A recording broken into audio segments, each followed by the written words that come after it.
I don't play with lions. I don't play with those. I don't even do roller coasters. Wow. Well, hello.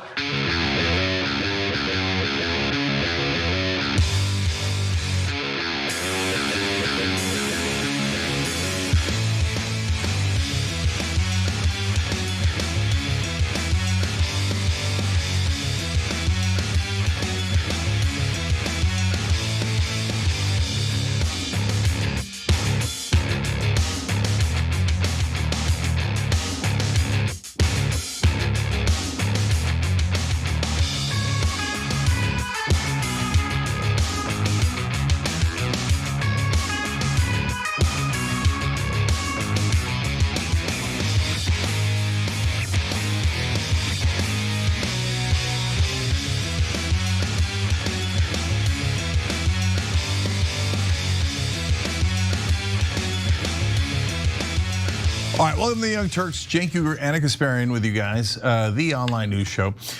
So guys, we have some updates on ICE. We have an extraordinary story of corruption with Trump getting about $500 million from the United Arab Emirates. But there's more to that story than you realize. And of course, the big story, Epstein. So Epstein files have been largely released. We have a lot of updates on them, and we're going to do something on this show that apparently no one in legacy media is willing to do, which is talk about his connections to Israel. They are overwhelming. We will show them to you. And it is amazing that the rest of the media is telling you, don't talk about it, even though it's super obvious. So, but we'll get into all of it, including some of the unbelievable, heartbreaking stories coming out of what we found out about what they did to the girls. All right, Anna, let's get started with ICE. Well, we begin with some updates on some of the more controversial Border Patrol and ICE related stories that we've been covering. So without further ado, let's get to the details. From what I understand, there were 2 agents who fired shots. We know one of the agents had 8 years experience, and we know he was a less lethal instructor and had this training. What did the other agent, what was his history? And are they both working right now, or are they on administrative leave? All agents that were involved in that scene are working, not in Minneapolis, but in other locations. Whether Bovino wants it or not, likes it or not, doesn't really matter, because the journalists over at ProPublica have released the names of the 2 Border Patrol agents who were involved in the fatal shooting of American citizen and VA nurse Alex Pretti. Now, here's what we know. They're identified as 43-year-old Jesus Ochoa and 35-year-old Raymundo Gutierrez. We have some more details about them, but before we get to that, Cenk, your 2 cents. Yeah, I think that you guys are gonna be curious to see who they are. And I think there's a reason why they try to hide things. So we'll get to that in 1 second. And then later, some of the victims of ICE and some of those heartbreaking stories.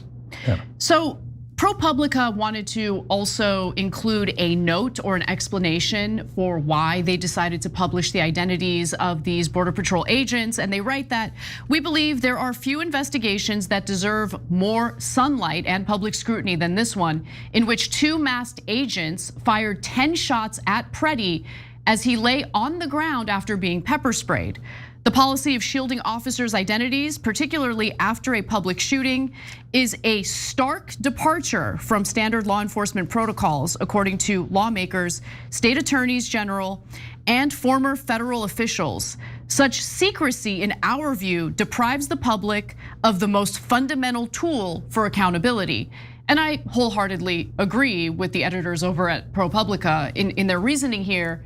Remember, we're talking about Border Patrol agents, we're talking about government workers who are supposed to work for us, the American people. So the fact that they were shielding these individuals' identities is beyond problematic, given the fact that there should be accountability. These are supposed to be public servants. Now, a DHS spokesperson has confirmed that the agents have since been placed on leave. And today, DHS Secretary Kristi Noem announced that every DHS officer who is deployed to Minneapolis specifically will be issued a body cam. She did elaborate on other ICE agents and Border Patrol agents. She says that body-worn cameras are being expanded nationwide as funding becomes available. So it does seem like DHS to some extent is responding to the absolute fury that Americans are feeling over the violence that's been carried out by these Border Patrol and ICE agents. But even after the investigation was moved to the DOJ's Civil Rights Division, there was still a ton of unknown information here, including whether DHS has shared materials such as the body cam footage they have with investigators, whether they're allowing the state to conduct its own investigation. Still unclear about that. We know that initially that they certainly were blocking the state from being able to carry out their own investigation. Here's what we also do know as a result of the reporting from ProPublica. Ochoa is a Border Patrol agent who joined CBP in 2018.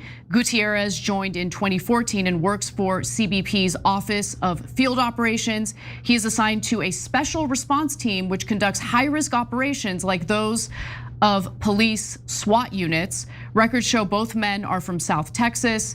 Ochoa goes by Jesse, graduated from the University of Texas Pan American with a degree in criminal justice, and that's according to his ex-wife, Angelica Ochoa. A longtime resident of the Rio Grande Valley, Ochoa had for years dreamed of working for the Border Patrol and finally landed a job there, she said. So his ex-wife also says that by the time they separated in 2021, Ochoa had become a gun enthusiast, acquiring about 25 rifles, pistols, and shotguns. And that's what we know so far. What do you think, Cenk? So look, of course, I think it's a third world not to have badges and to cover up your face. We've actually seen it in developing countries where it's a tyrannical government and they don't want any of their secret police to be identified. Now, if you say, no, I kind of like that, maybe we should go backwards, right, and go into that. Well, then do you think that should apply to all the cops? Because you're so worried about the doxing. Should we take away all the badges? Should we take away anything that identifies our cops? Maybe dress them up in burqas or something, ninja outfits. This is in America and you know it. So if you're in favor of this, by definition, when you have secret police and hiding their identities, and especially after they've committed a murder, we're still not allowed to know? Or a shooting, you don't think it's a murder, it's a shooting. But yes, of course we're allowed to know, they're public officers.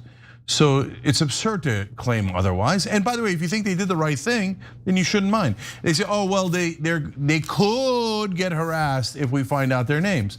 Well, brother, if you got a situation where someone's breaking the law, threatening them, assaulting them, stalking them, let's charge those people, right? So that's not an excuse at all. So now when they talk about the body cams, who's right, who's right? They say, oh, we would have done the body cams, but we just didn't have enough money. You're giving away $50,000 signing bonuses, right? Exactly. You're swimming in money. Of course it's not the money. It's that they're finally giving into some little bit of pressure.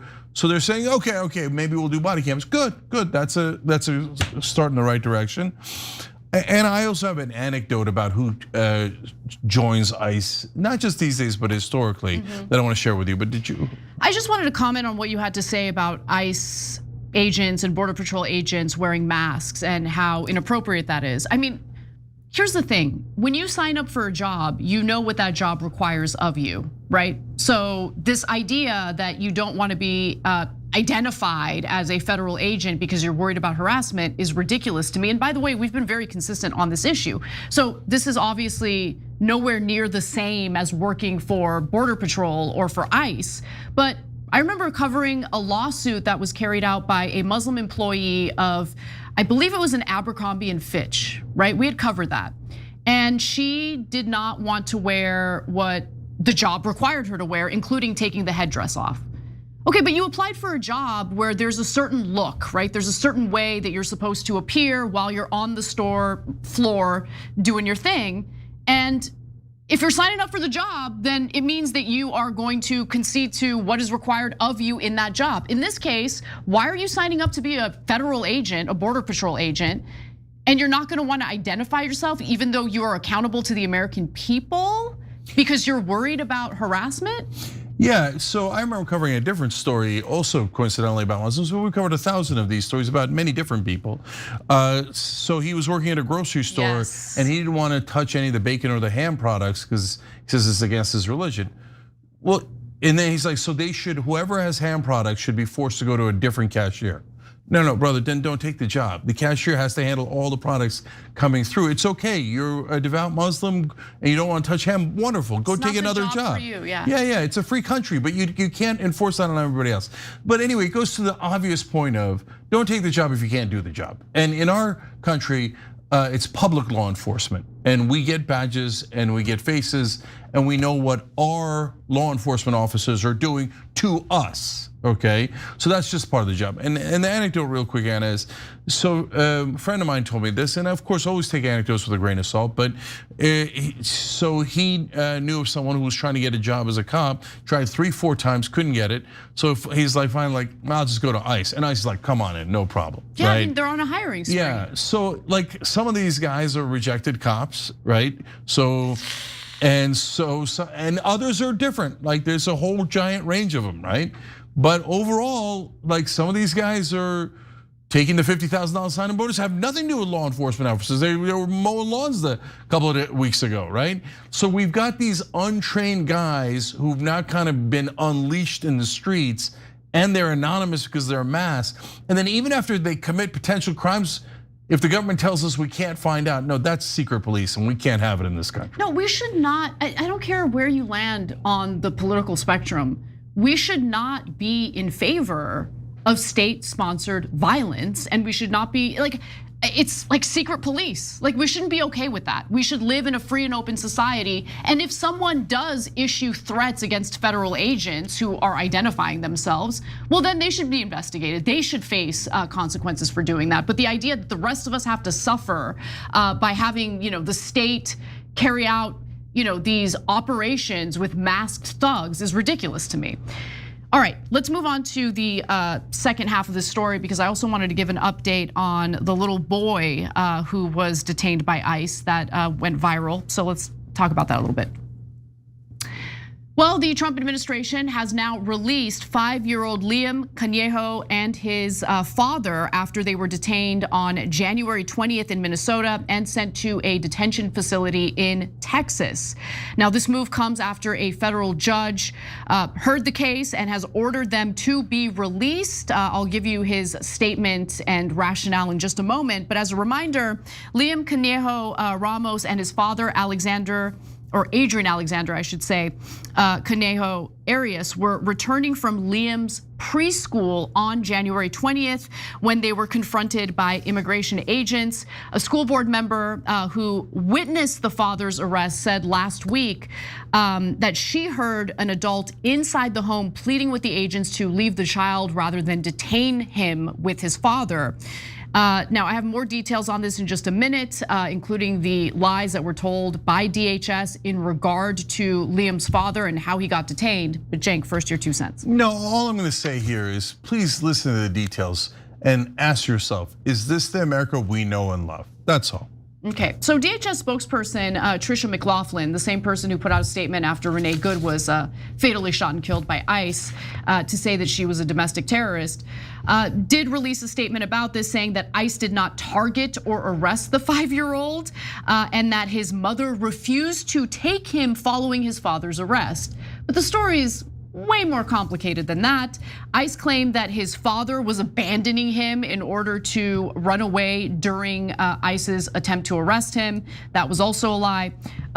It's not what happened. So according to Liam's mother, who's now speaking out about the incident, her name's Erica Ramos, and she says that after DHS agents arrived at her home and noticed her through the window, they did in fact try to use her 5-year-old son as bait to get her to come outside because they wanted to arrest her as well. She says, quote, "I witnessed the scene from the window and couldn't do anything. Adrian, her husband, begged me repeatedly not to go outside because he was afraid they would arrest me too. They knocked and knocked, and my son Liam kept saying, "Mommy, open the door." I was terrified. She said she didn't open the door out of fear that she too would be arrested and her other child would be left alone. There was another child inside the house. Quote, "When I didn't open the door, they took Liam to the ICE van.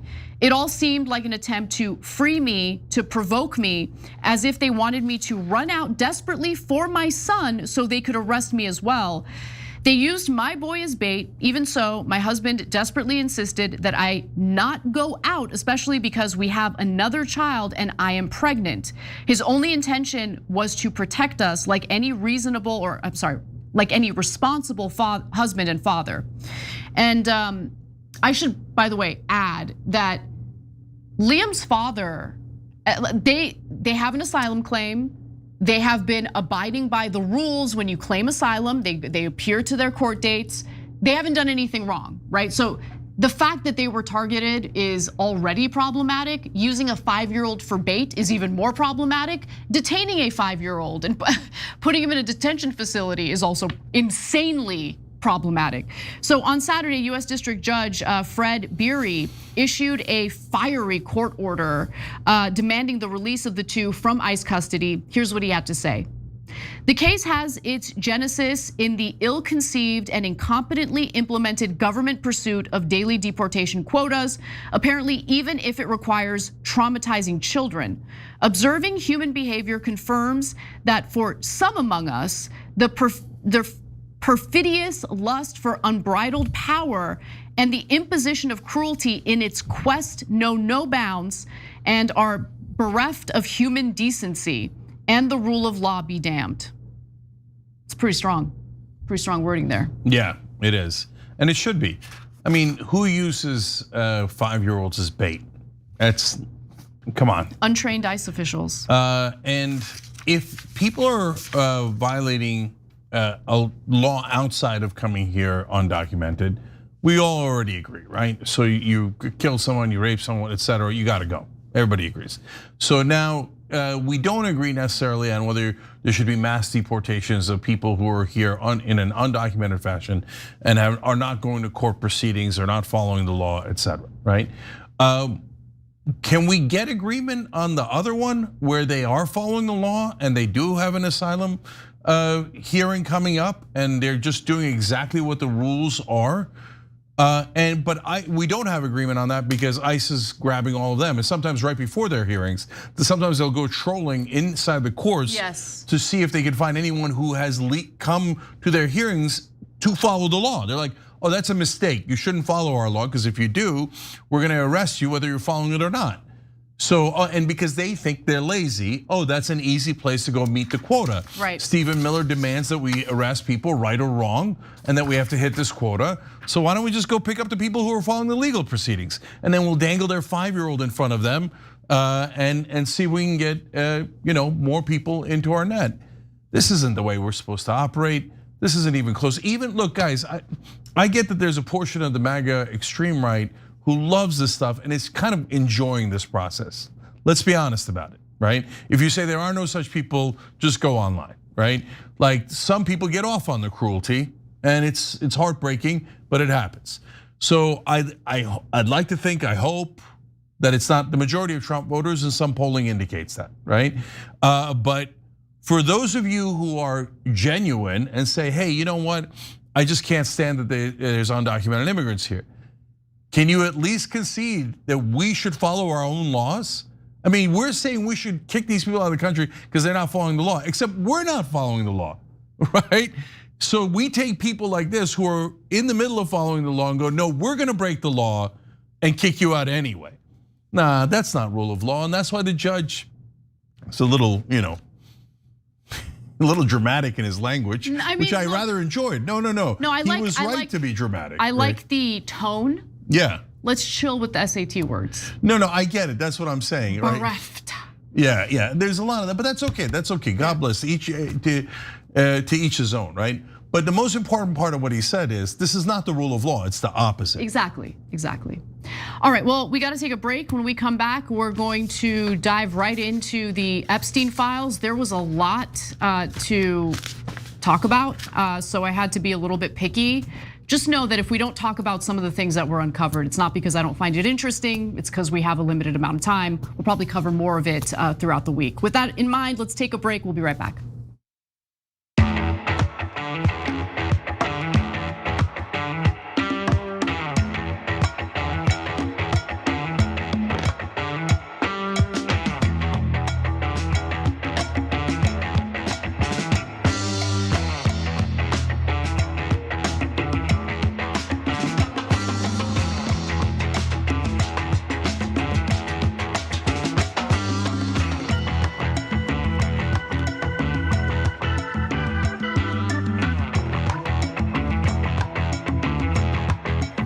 All right, let's go to our members on TYT.com. TYT's Pretty Good Army, as in Alex Pretti, wrote in a couple times saying, "Good Monday to all the wonderful TYT family. We are too strong together.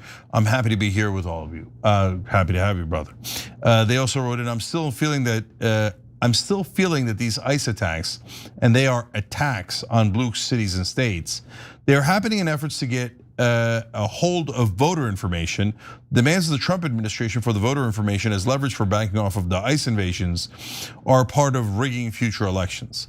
Well, we're really worried about that given what Trump said today about nationalizing the vote in some of these states. And you make a terrific point, because if this is all about undocumented immigrants and your thirst for these mass deportations, why are you asking for the voter rolls in return? What does that have anything to do with anything? No, that's just an effort to rig the elections. So no, for the folks who are worried about him rigging the elections, this is the time to worry. That has begun. Okay, so he is trying to see if he can get away with it. We all have to push back, and we have to get our independent brothers and sisters to push back, and we've got to get everybody to push back on that. And this is when we have to hold the line. So we'll talk more about that as we go along. The Blue Wolf says, I'm a retired law enforcement officer. In 22 years, I've been called every derogatory name in the book and in several different languages. And I never shot anyone for it. I also never wore a mask or shielded my identity. Thank you, brother. I mean, it's that simple. Good law enforcement officers in this country, which there are tons of, have never worn masks, have always shown their identity, and no, you don't shoot and kill people because of what they say to you. That's what any decent human being would do, and what good law enforcement officers do, and it's wonderful to have you here, brother. Kofefe says, my wife and I visited the memorial site for Alex on Saturday, and the atmosphere was profoundly solemn. After paying our respects, we stopped at a local restaurant to support the businesses struggling in that area. While there, we met an activist couple who shared a disturbing, underreported story. ICE agents allegedly dropping people at public parks in the middle of the night in freezing temperatures without proper winter clothing is something I'd want to fact check, but sadly it doesn't feel implausible. Yeah, okay, so that's another anecdote. We don't know, we'll try to check into that. But would it surprise anyone? Because part of the point of ICE is the cruelty. Even people that are so far right wing like Nick Fuentes have said that. And I'm not sure that he disapproves, but yeah, he's like, the whole point is cruelty. Because I guess they want vengeance because they hate poor undocumented immigrants because they're the ones rigging the rules. Less likely, but they want you to hate them instead. Spider-Man Dragon says, I work with 4 to 5 year olds as a pre-kindergarten aide. I could never do what this fascist regime has done to Liam. My heart burns for justice and the end of Trump and the hate. Yep. Nonstop Nono writes in on Twitch. Well, looky here. More self-hating Latinos that voted for Trump. Like I keep saying, they voted for this. They aren't literally participating. They are literally participating in their own demise. A lot of them weren't self-hating. They just thought he'd have a better economy, and they were wrong.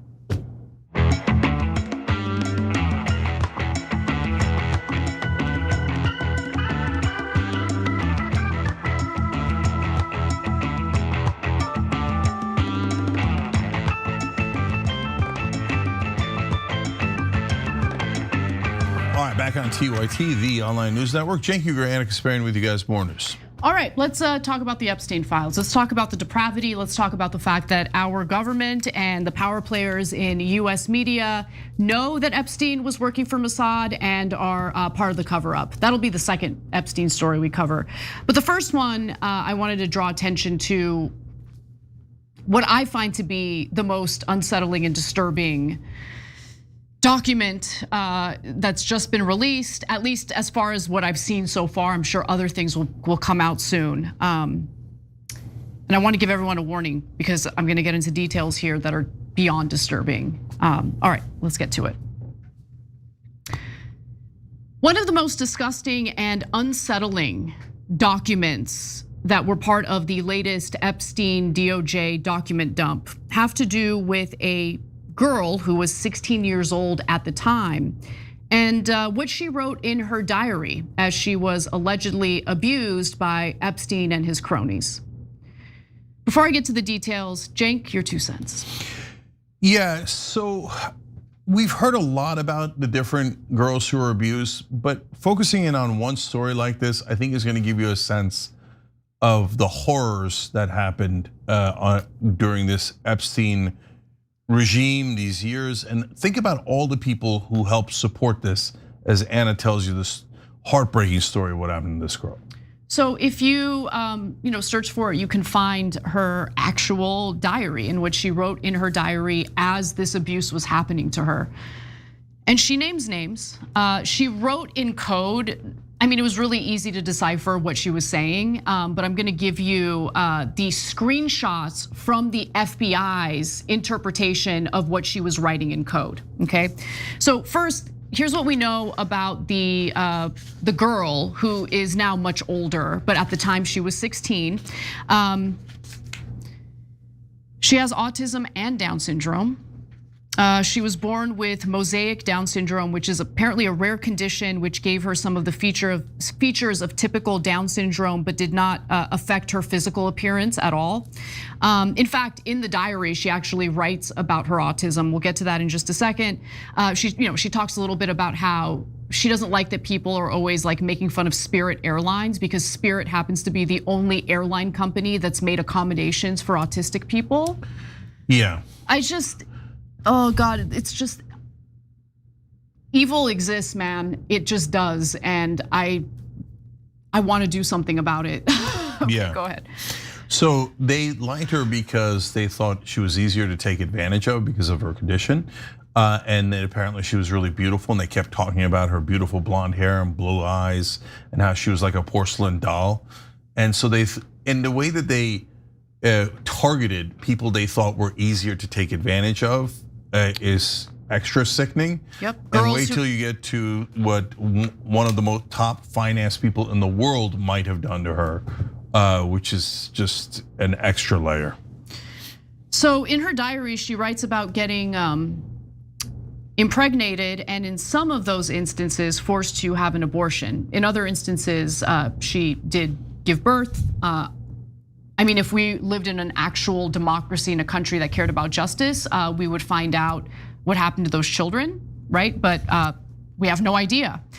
Now, let's get to what she wrote in her diary. Again, this was written down by the FBI from her diary, interpretations from her diary. She says, a couple of months and 2 pink lines with a hold on being with others until after it was positive. So obviously she's talking about a pregnancy test there. I want to die. Why didn't she protect me? I'm assuming she's talking about Ghislaine Maxwell there because she makes references to Ghislaine throughout her diary and talks about how she's, sometimes she protects her, sometimes she doesn't. As long as I'm wearing what you want, there is no respect for me as a human. I am nothing but your property and incubator. You only trust me when I am under your complete control. I will never trust another man ever. I am the only one who provides and sacrifices everything. I give and give out of terror, and you take all of me. You need me to continue keeping us all connected. Okay, so there she is mentioning that she's like an incubator. She continues, my heart belonged to her. She was so very beautiful. She was perfect. I can't bring myself to write what happened. I am beyond broken. She's talking about a baby here, okay? I only got 10 to 15 minutes to hold and feed her before they took her. She is mine, I want her back, distraught. So guys, this is the story of one person, never went to a court of law. We don't know, especially as you get names later in the story. We've got to find a way to, as we're all distraught, not to jump to complete conclusions, right? But we also don't have any reason to doubt this particular story. There are some other stories that seem outlandish. You don't know where it came from, but this is a direct Epstein victim, and so it is compelling. At the same time, we're not reaching any conclusions because that is an incredibly strange story about taking the baby away. I have no idea what that means, and God, I would love to get it into a court of law. God, I would love to have some sort of justice. By the way, in either direction, if you're accused of any of this is some of the worst things you could possibly be accused of. I know I would want to clear my name. So are we ever going to get into a court of law and find justice in either direction? No, the country's run by pedophiles. Anyway, let me continue. She detailed one of her abortions in her diary. She wrote, "Close your eyes, close your eyes, close your eyes, don't speak. She doesn't talk. I can't stop shaking and it's been a week. A decision was made, but I can't tell Jeffrey. These things happen. Why didn't I close my eyes fast enough? The doctor was different again, I think from Israel. He had kind eyes, but didn't speak directly to me. This was different." She continues, "A shot and those rod-like things had a hook and so much pain. Ghislaine said to push all the pain away. I don't understand, blood and water all over the bed. And she was right. Like a feeling when your tummy hurts and you have to push. She said to close my eyes and put her hands over my eyes, but I didn't close them because of these tiny cries. I'm so lost.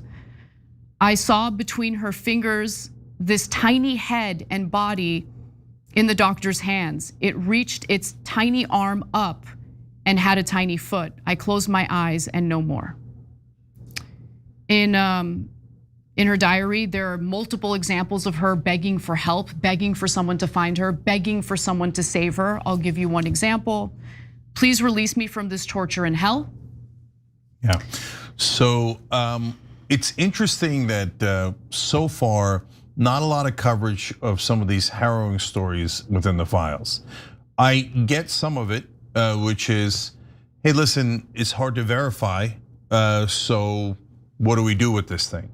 But everybody's already reading these, and it's so what's happened is there's an interesting situation now where a lot of people online know this, but none of the shows are covering it. So, and none of the legacy media is covering it. So there's two different worlds. People who understand some of the horrors that happen, and others who are kind of clueless about who did it, why they did it, what did they do, how bad was it? So our job is to bring this to you and give you the context of, hey, it's without going to court of law, impossible to know if it's exactly right or not. By the way, the overall account could be right, but details could be wrong, right? So I tell you that again, before we give you some names here that she mentioned, and then so take it always something that isn't proven in court with some grain of salt, your decision on how you choose to deal with this information. But our job is to present that information to you and not to hide it from you.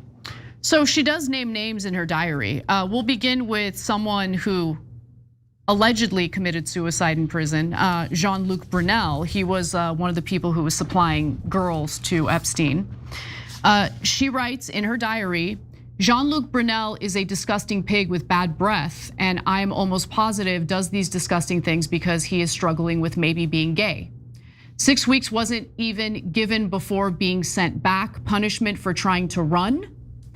Why can no one help me? Ghislaine is gone, I am so lost and my heart is broken. Is this my destiny?" So one quick thing about Jean-Luc Brunel.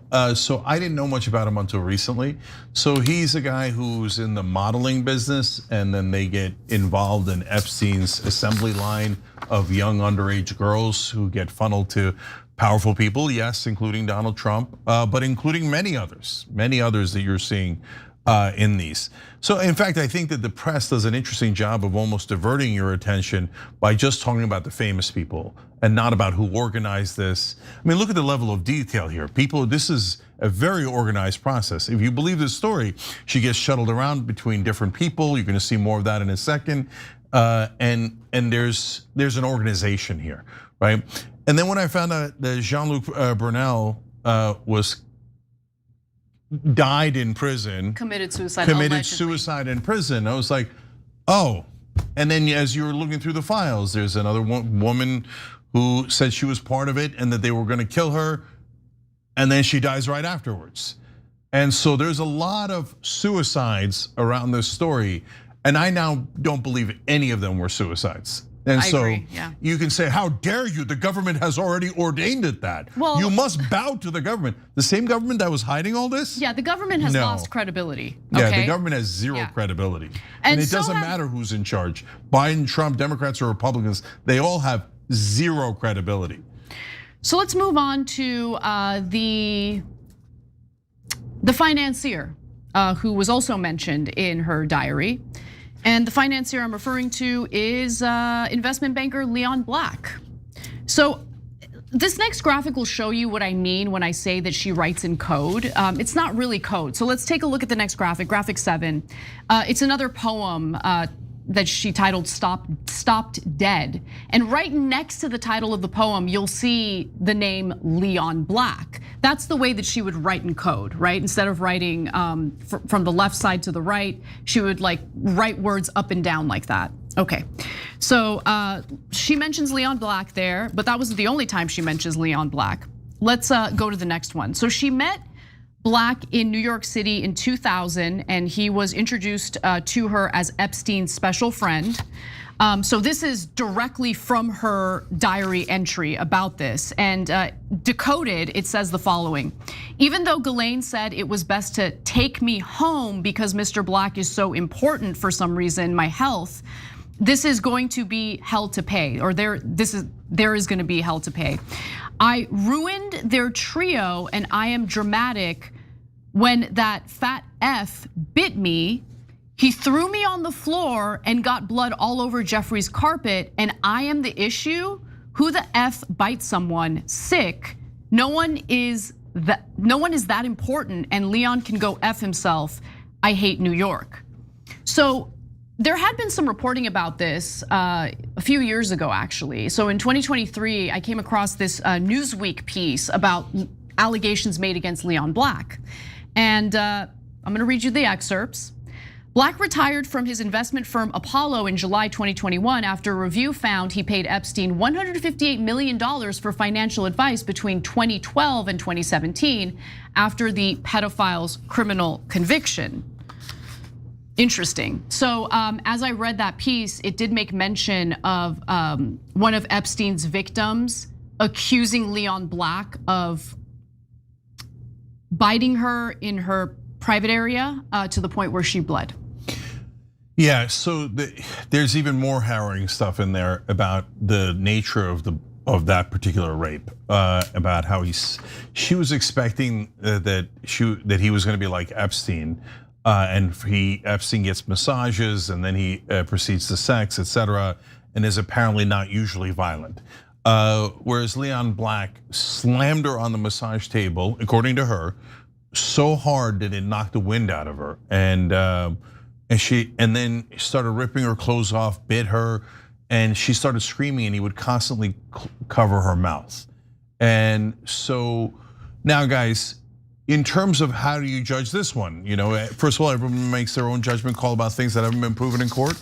But $158 million, well, he says it was for financial advice. Wait a minute, Leon Black is one of the top financiers in the world.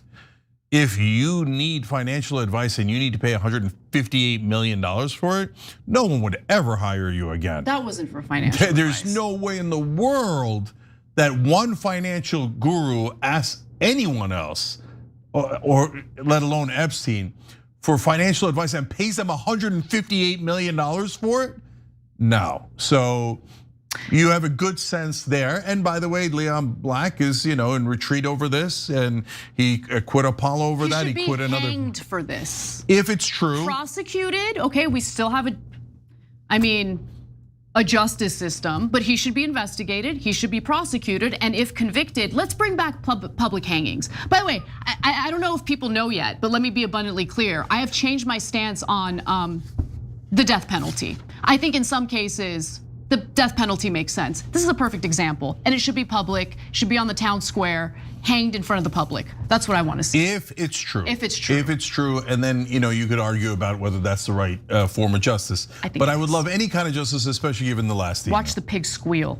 Anyway, final thing that I'll mention here is, the Epstein files that were just released by the DOJ did a terrible job in redacting the names of the victims who wanted their names redacted. They were assured their names would be redacted, but they weren't. And so what I found really fascinating was that while the victims weren't protected, the predators seem to have been protected, including this person who sent an email to Jeffrey Epstein. We don't know who it is, we don't even have their name. They just simply wrote, "I am in China, I will be in the US second week of May." To which Jeffrey Epstein responded, "Where are you? Are you okay? I loved the torture video." I think the public deserves to know who sent Jeffrey Epstein a torture video, and more importantly, what happened to that person? Where is that person today? Was that person ever investigated? Okay, and where's the video? Because we know there were videos. We know that there was cameras in every room, including the massage rooms. And now our government tells us, oh no, well, golly gee, we can't find any of the videos. And then we have legacy media doing nonsensical stories about, oh, we don't know if there were video. Yeah, I mean, sure, every room had a camera, but we don't know that they taped anything. Oh, come on, please.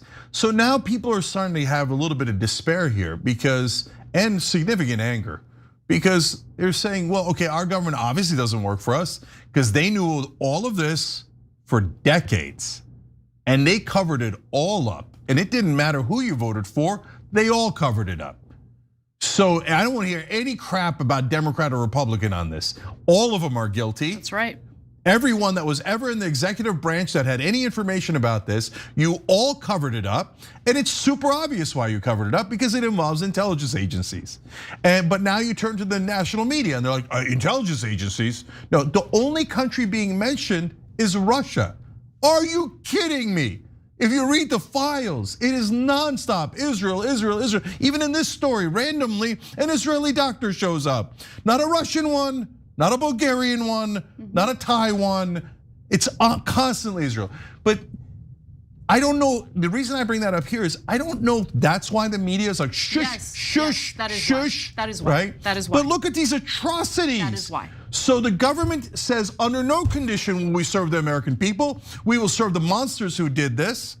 And then our media comes in and goes, Bill Gates, Donald Trump, Elon Musk, whatever, shiny objects, squirrels. Okay, go get all the sons of bitches. I don't mind that at all.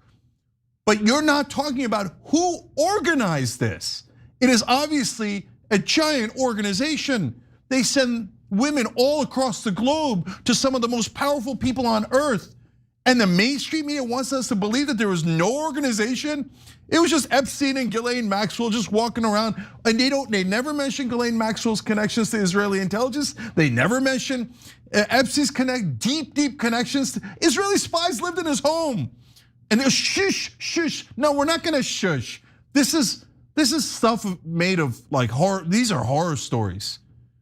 And so how horrible are the people in charge that they know this happens and they make sure we never find out about it? And what did they use the blackmail for? We know.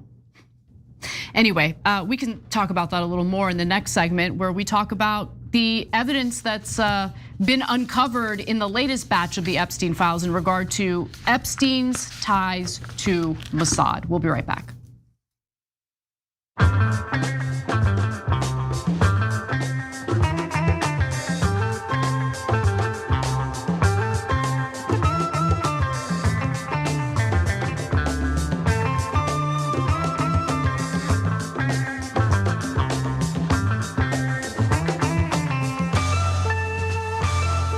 All right, guys, I'm gonna have to read a lot of these blind. Let's go to Super Chat first. James Kelly writes in, that story sounds similar to Sasha Riley's stories about the torture and snuff videos.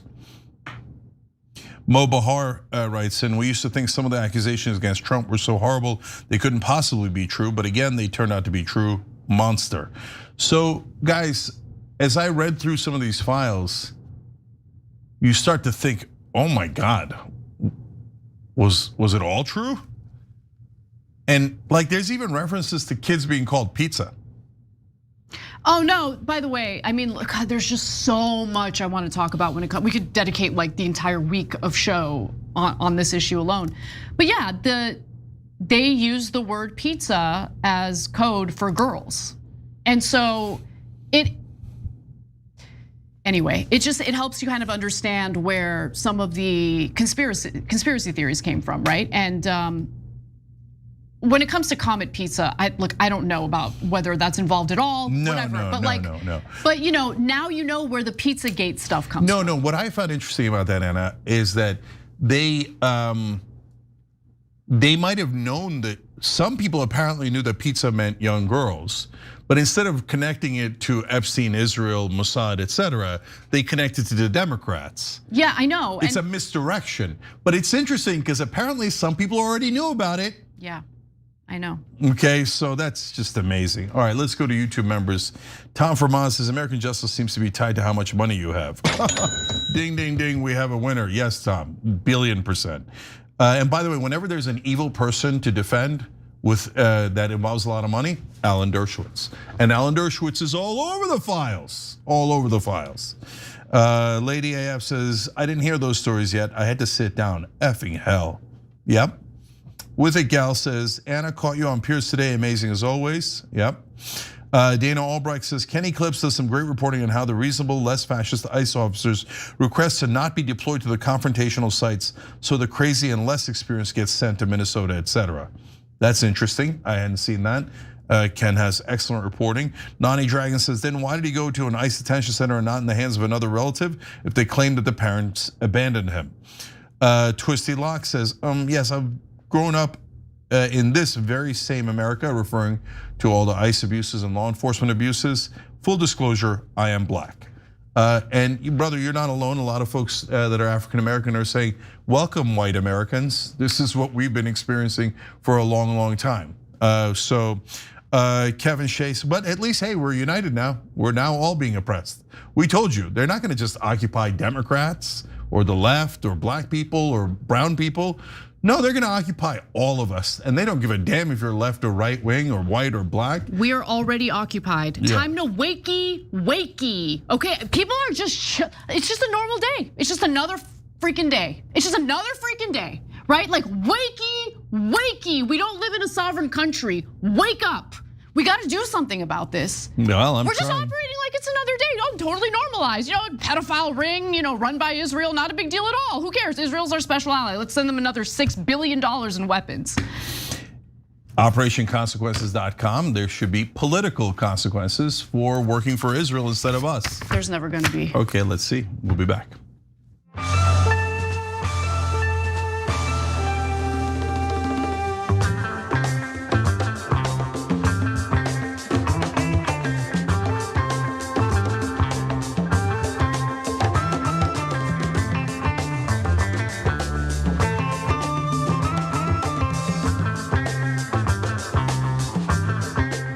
Back on TYT, Cenk and Anna with you guys. I'm gonna read one here because it kind of haunts me. A Georgie girl wrote it on TYT.com. Cenk, why do you think it's a very strange story that the baby was taken away? Maybe I misunderstood you.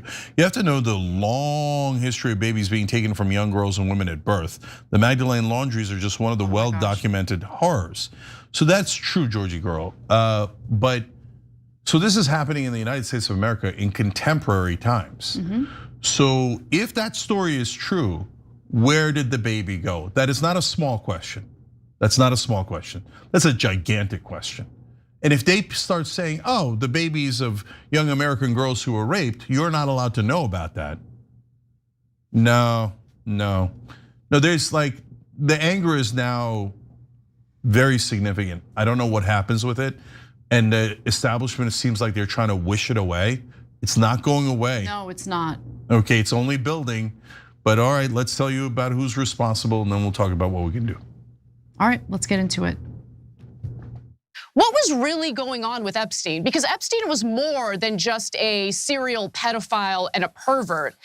He was an incredibly powerful man who was, by the way, in multiple instances in the files that were just released, talking about his work for Mossad, talking about his work for the Rothschilds. I mean, it just goes on and on. And so can we discuss the blackmail operation that was taking place and which government that's a special ally of the United States put him up to it? And do we really want to be allies with a country that kidnaps young girls for rape just so they can have dirt on American politicians and control our foreign policy? Spoiler alert, the topic was changed promptly to Epstein's relationship with Russia, and we did not talk about the blackmail operation. But we will be talking about it here on this show. But before we do, Cenk, your 2 cents. Yeah, so as you're about to see, Israel is all over this files. But when we give you the information about what they wrote when they thought no one was looking, we'll then talk about 2 other things. One is, why is the entire national media covering it up when it is there's abundant evidence? At the very minimum, there should be a national conversation. Who did it, right? And then we could also talk about okay, if it turns out to be Israel, are there going to be any consequences? And that begins to give you a sense of why no one's talking about how it might be Israel, especially given what Drop Site News reported. And so don't forget that either. We'll add that to the end of the story. Yeah, in fact, let me just briefly mention, we've been covering the insanely good reporting that Drop Site News has been doing in regard to Jeffrey Epstein's relationship with Israel, because it wasn't just a blackmail operation. He was also brokering international deals on behalf of Israel, right? Whether it was selling, spy software, cybersecurity software, creating ties between Israel and the UAE. We've talked about all of it, so there's that. But this notion of a blackmail operation, let's talk about that a little bit. So look, we know without a shadow of a doubt at this point that Jeffrey Epstein was in fact working for Mossad. Was he an agent himself or was he an asset? To me, it doesn't matter because it's clear in these documents, based on emails that he himself was writing, that he was working for Mossad and the Rothschild, by the way. He even says it clearly in one of the email exchanges. So included in the latest batch of the Epstein files is an FBI document that quotes a confidential human source who claimed that Epstein was an agent of the Mossad. Now, this CHS, confidential human source, was connected with Epstein through Epstein's lawyer, Alan Dershowitz, which we'll be talking about in a little bit as well. Now I'm gonna give you the excerpt from the actual FBI file and I'll read you the relevant parts. So confidential human source, CHS, learned that Dershowitz influenced many students from wealthy families. For example, Josh Kushner and Jared Kushner were both his students. Dershowitz told CHS that if he were young again, he would be holding a stun gun as an Israeli intelligence Mossad agent. Confidential human source believed Dershowitz was co-opted by Mossad and subscribed to their mission. CHS still continues to communicate occasionally for Dershowitz. Now, even more damning was the next excerpt I'm gonna read you from the FBI document that was part of the Epstein files. Let's take a look. Jeffrey Epstein was represented by Dershowitz. The confidential human source remembered Dershowitz tell Alex Acosta, the US attorney of Southern District of Florida at the time, that Epstein belonged to both US and allied intelligence services, meaning Mossad. CHS shared phone calls between Dershowitz and Epstein during which he/she took notes. After these calls, Mossad would then call Dershowitz to debrief. Epstein was close to the former Prime Minister of Israel, Ehud Barak, and trained as a spy under him. And the confidential human source also told the FBI, let's take a look at the next graphic, another excerpt from the FBI document. Trump has been compromised by Israel and Kushner is the real brains behind his organization and presidency. Now, before I give you more, I kind of want to stay on the topic of Dershowitz and what we've just we've just read, right? Let's process it for a moment. I'll start with you, Cenk. Yeah, so Dershowitz in all of his appearances says, I'll sue anyone that talks about me or any client of Jeffrey Epstein, and he constantly demands to know the names of the victims. He keeps saying, no, the one thing that you should redact the people who might have done it, but you shouldn't redact the names of the victims because he wants to sue them. So that's lawfare. And so he's threatened people over and over again. He threatens every show that talks about it. And he has a mysterious amount of money, I don't know from where, to apparently engage in all these lawsuits. He sure does. And so now this is a confidential human source. That means it is one person, and you take it with a grain of salt. And I would love to get all of this into a court of law.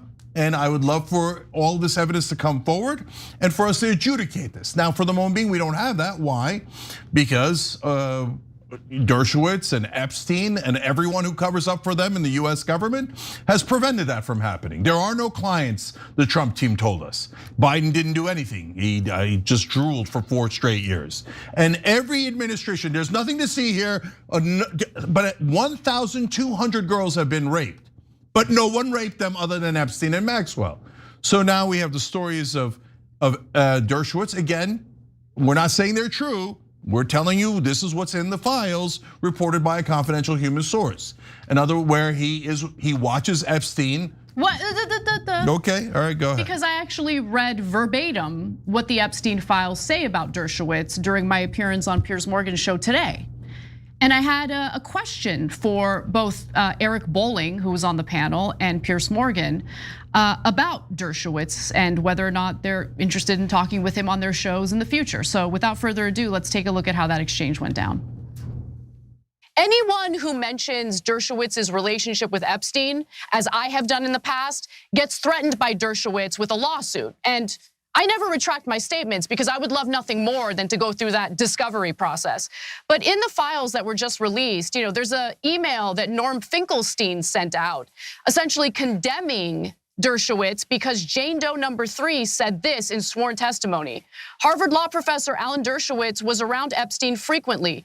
Dershowitz was so comfortable with the sex that was going on that he would even come and chat with Epstein while I was giving oral sex to Epstein. So my question to everyone who has Dershowitz on as if he's some sort of expert who should be taken seriously, who has an opinion that should be valued in any way, will you please stop having that disgusting man on your show? No, I agree. Anna, I won't. Agree. And no, hold on, guys. Hold on. I had him. Piers Morgan never answered the question, but Eric Bolling, I mean, he couldn't wait to say, no, I'm definitely going to keep having Dershowitz. I hold his feet to the fire. Okay. The person agreeing was Tara Palmieri. She's done some really good reporting on Epstein, and we've talked to her several times on this show as well. It's interesting that Bolling, I guess, still a company man, right? No. Protect the government, protect the deep state, protect beloved Israel. Fascinating, Eric. By the way, look, we're gonna give you more about these details. Back to the drop site news stories about how Epstein tried to procure cyber weapons for Israel. Aren't we done? Like, that's it. Like, is there someone who is not connected to a government and their intelligence agencies that tries to get cyber weapons for that government? Is that a thing that happens? Oh, I was a civilian. I was walking by a pizza shop and decided, look, there's people who I could buy cyber weapons from and give them to Israel. That's not a thing. So all of establishment media still ignoring this is insanity. Cenk, Total insanity. Cenk. And so look, one last thing about that, Anna. Imagine if the story was Epstein tried to procure cyber weapons for China. Do you think we'd be talking about that nonstop? Of course, everybody would be like, China, our mortal enemy, China, has cyber weapons for Russia, Russia, or just a random country, Kenya. I imagine New York Times, CNN would be like, whoa, Kenya's all over the Epstein files. And it turns out he was trying to get cyber weapons for Kenya. He was trying to get America to bomb Kenya's neighbors on behalf of Kenya. Wow, what an amazing story. When it's Israel, No, there is a pattern when it comes to Israel, and we just need to call it like we see it, because it's the truth, okay? Israel provides safe harbor for Jewish Americans who happen to be pedophiles and they want to skirt prosecution. So Israel, bring them in, come on, we will provide safe harbor. Israeli government officials come to our country attempting to rape our girls, and our government lets them go. Tom Alexandrovich. Whatever happened to that guy? Right? By the way, I looked into it just to see if there are any updates. The latest update on Tom Alexandrovich, who was caught in an FBI sting attempting to have sex with a 15-year-old girl, who was a decoy, by the way. Last time he was written about in US media was November of last year. So they won't extradite him. We're not even asking them to extradite Alexandrovich. 8 Americans got caught with him in a sting. They are facing full consequences, which they should. They should, absolutely. Right? But Alexandrovich, because he's Israeli, faces no consequences. So, by the way, as I talked about on Tucker Carlson's show that came out on Friday, Israel has also murdered 9 Americans in the last 3 years. No accountability, 0. One of them was an American journalist, one of the most prominent journalists in the Middle East. When the Saudis did it, we still talk about it today, and we should. What a monstrous act it was to murder Jamal Khashoggi. Meanwhile, Shireen Abu Akleh, an American journalist, murdered, and everyone acknowledges it was an assassination from hundreds of yards away, a sniper shot to kill her, and our government doesn't even care. Doesn't even ask for justice, doesn't ask for an extradition. Who did it? They don't care because they work for Israel. And we're tired of soft pedaling it. No, Israel's totally above the law in America. This proves it over and over and over again. So let's give you more from the files. So Ghislaine Maxwell was also accused of being a Mossad spy in this document dump, okay? And I mean, look, that should be the least surprising thing on the planet, given the fact that her father, Robert Maxwell, worked for Mossad. So in an email contained in the files, a gentleman by the name of Mark V. Iverson, who had apparently had some contact with Ghislaine Maxwell, was told that she was an Israeli spy. Quote, "I was warned that she was a spy and to stay away from her," he said in one of the documents. Now, in the same email, by the way, and these are emails. So this is him writing what he has been warned about and what he knows about Ghislaine Maxwell. So let's take a look at this excerpt from his email where he writes, and this is the relevant part: "I suspect Robert, Ghislaine, and Jeffrey were all Mossad agents trying to blackmail leaders in the political and financial world." I mean, how much more do we need, honestly? Okay, how much more do we need? I'll give you more if you want it. No, we're gonna give you more, but I talked to folks that largely consume legacy media today.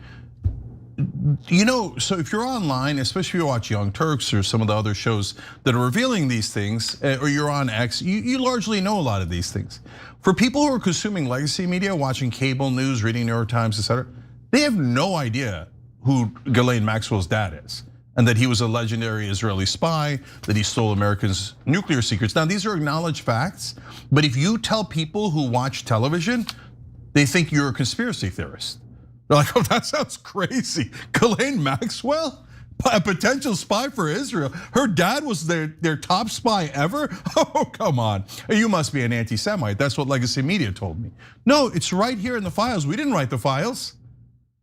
And they're saying, there's, again, over and over references to they worked for Mossad, they constantly helping Israel. So you could say, hey, they're all anecdotes, and I can't connect dots if my life depended on it. And then you could work for the New York Times then. So also found was a December 2018 email exchange between former Israeli Prime Minister Ehud Barak and Jeffrey Epstein. So in it, this was really interesting. Let's take a look at this graphic.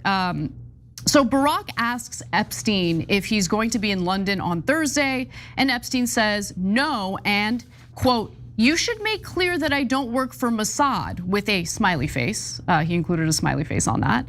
And then Barak later responded with, first he's like, wait, me or you? Like, should I say that I don't work for Mossad or you don't work for Mossad? And then Epstein responds with me. And then Barak responds with like a winky emoji, like basically like, yeah, I'll tell them you don't work for Mossad. Finally, it's just absurd. Look, here's what gives lie to legacy media, saying, well, I mean, it's not perfectly verified, so we're not gonna report on it at all. No, it's verified. But wait a minute. They found one reference to Russia that was instantly in the papers. I know. Russia, wait, I thought you said you weren't gonna publish anything because it wasn't verified. When it's about Russia, you immediately publish it. When you have 200 references to Israel, not verified. Sure. Whatever gets you through the night, man. So everyone who works at the New York Times and everyone who works at CNN obviously works for Israel. And there's not one journalist in the whole group, not one in all of national media. You can't see all this. You didn't read the drop site news stories? You didn't see where Epstein says in his emails, I would like America to bomb Syria on behalf of Israel. I would like America to bomb Iran on behalf of Israel. No, you saw it and you buried it because you don't cover the news, you cover up the news. Keep going, Anna. Final thing I'll mention, and to me, this isn't the smoking gun that people are kind of treating it as, but I'm curious what you think, Cenk. It has to do with ISIS, right? So ISIS is an offshoot of Al Qaeda. We are now very friendly with Al Qaeda, apparently, because a former Al Qaeda leader is now the leader of Syria, and the US. More importantly, Israel wanted the ouster of Bashar al-Assad. They wanted someone friendlier to Israel in place. Now, in an email exchange between Jeffrey Epstein and Tom Pritzker, something really interesting comes up because Jeffrey Epstein talks about what the US allowed ISIS to do in Syria. So let's get to it. He says, Turkey gives Nusra, al-Nusra, which is, by the way, an offshoot of Al-Qaeda, a heads up on Iraqi recruits, slaughter. Russia gives Erdogan, the leader of Turkey, a heads up on coup. US gives a pass on ISIS to Palmyra, which is an ancient city in Syria. So that's the relevant part. Why? Why would the US give a pass to ISIS? I thought we wanted to defeat and beat ISIS.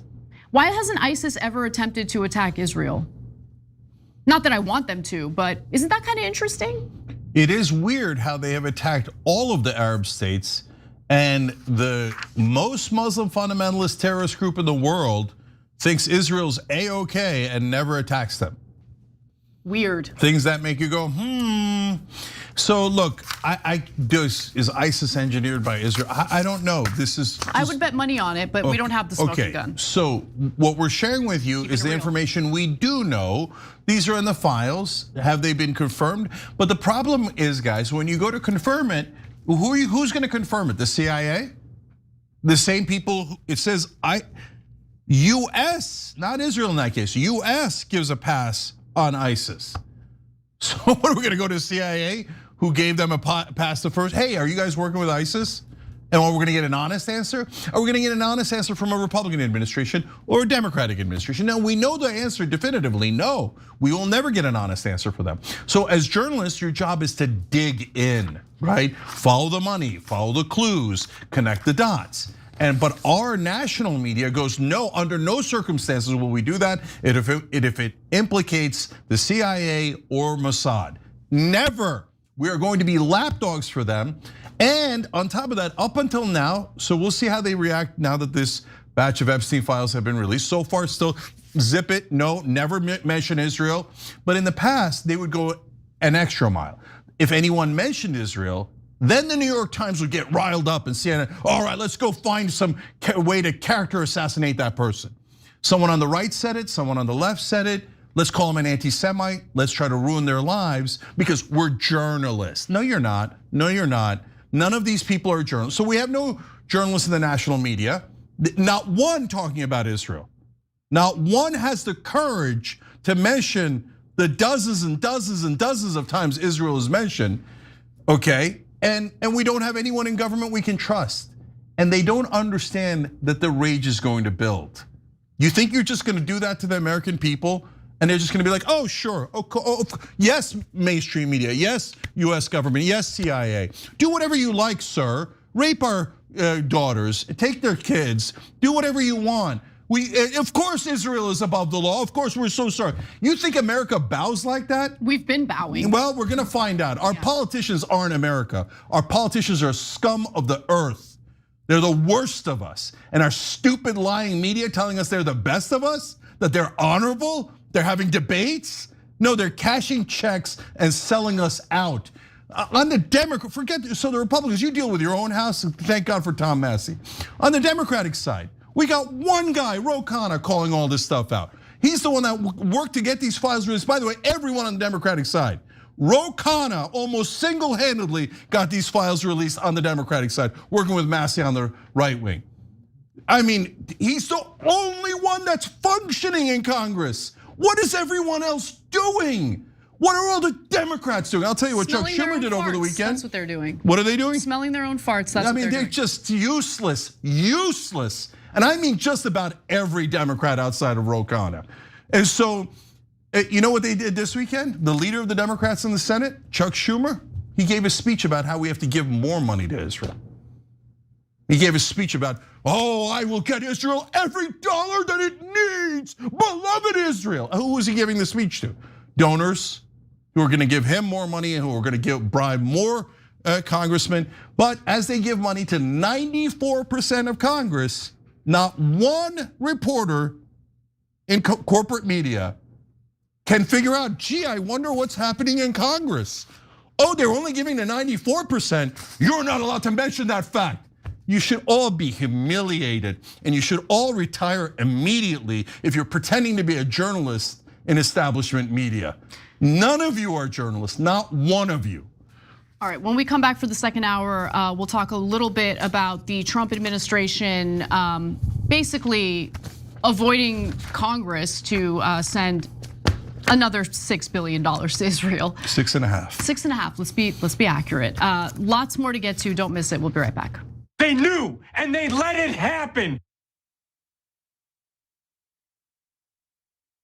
Damn it, they failed us. And if you're not angry about that, Michael, and any of you out there, then you're damn wrong, because you should be angry. Young Turks. It was genuine. He was mad. Cenk Uygur, known online as one of the Young Turks, isn't afraid to throw some punches. 3, 2, 1, fade up. Cenk the Turk Uygur. What kind of TV station is this? The whole point is for me to yell and scream and tell you what I think. It was right out of like Wayne's World.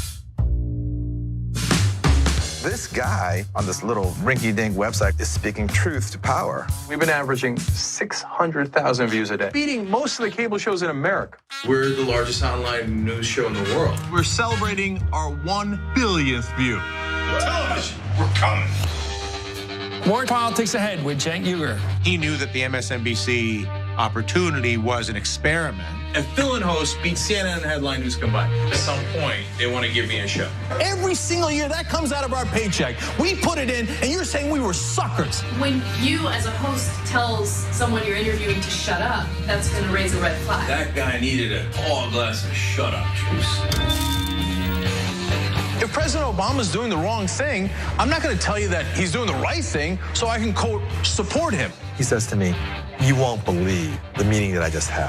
The head of MSNBC talked to me. And they want him off the air. Cenk took an incredible risk. We're supposed to challenge the government. That's the role of the media. The Democrats and the Republicans are here to screw you. And who on the air is saying it? I wouldn't have done what he did. That if I'm going to be a talk show host, I should be the biggest talk show host in the country. I don't think anyone else does it better. I don't think anyone's even close. Before you know it, I'll be back on your TV doing a national show. I guarantee it.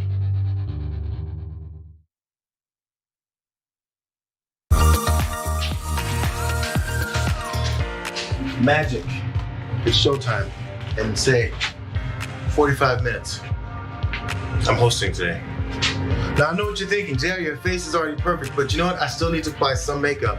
I went through this process, right? A few years ago, when I realized that I was gonna have to wear makeup on the show. I had to go through like finding out what my undertones were. You guys know what those are? I got my MAC Cosmetics. It says SPF 15 foundation, broad spectrum. But apparently what I have is red undertones, and I think pores are not supposed to be seen. I need all these things to be confirmed for me. These sponge things don't work for me. You gotta use your hands. At least I did. That's how the magic really happens. So we're gonna go through a tutorial how to make the magic happen from beautiful to beautifuler. Let's go. I've already been moisturized. That's the first thing. But moisturization already happened. We go raw. All hands. Pick up a couple streaks. This is the guy way of putting on makeup. We got dots.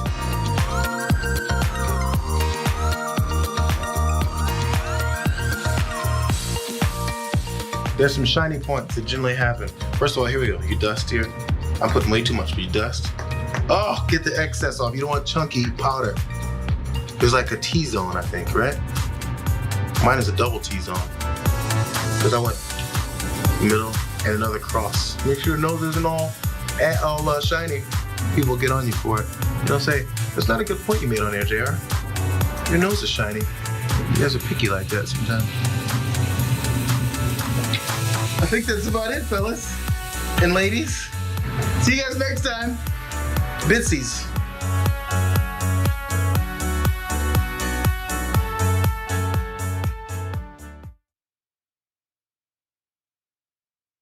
Shohei Ohtani.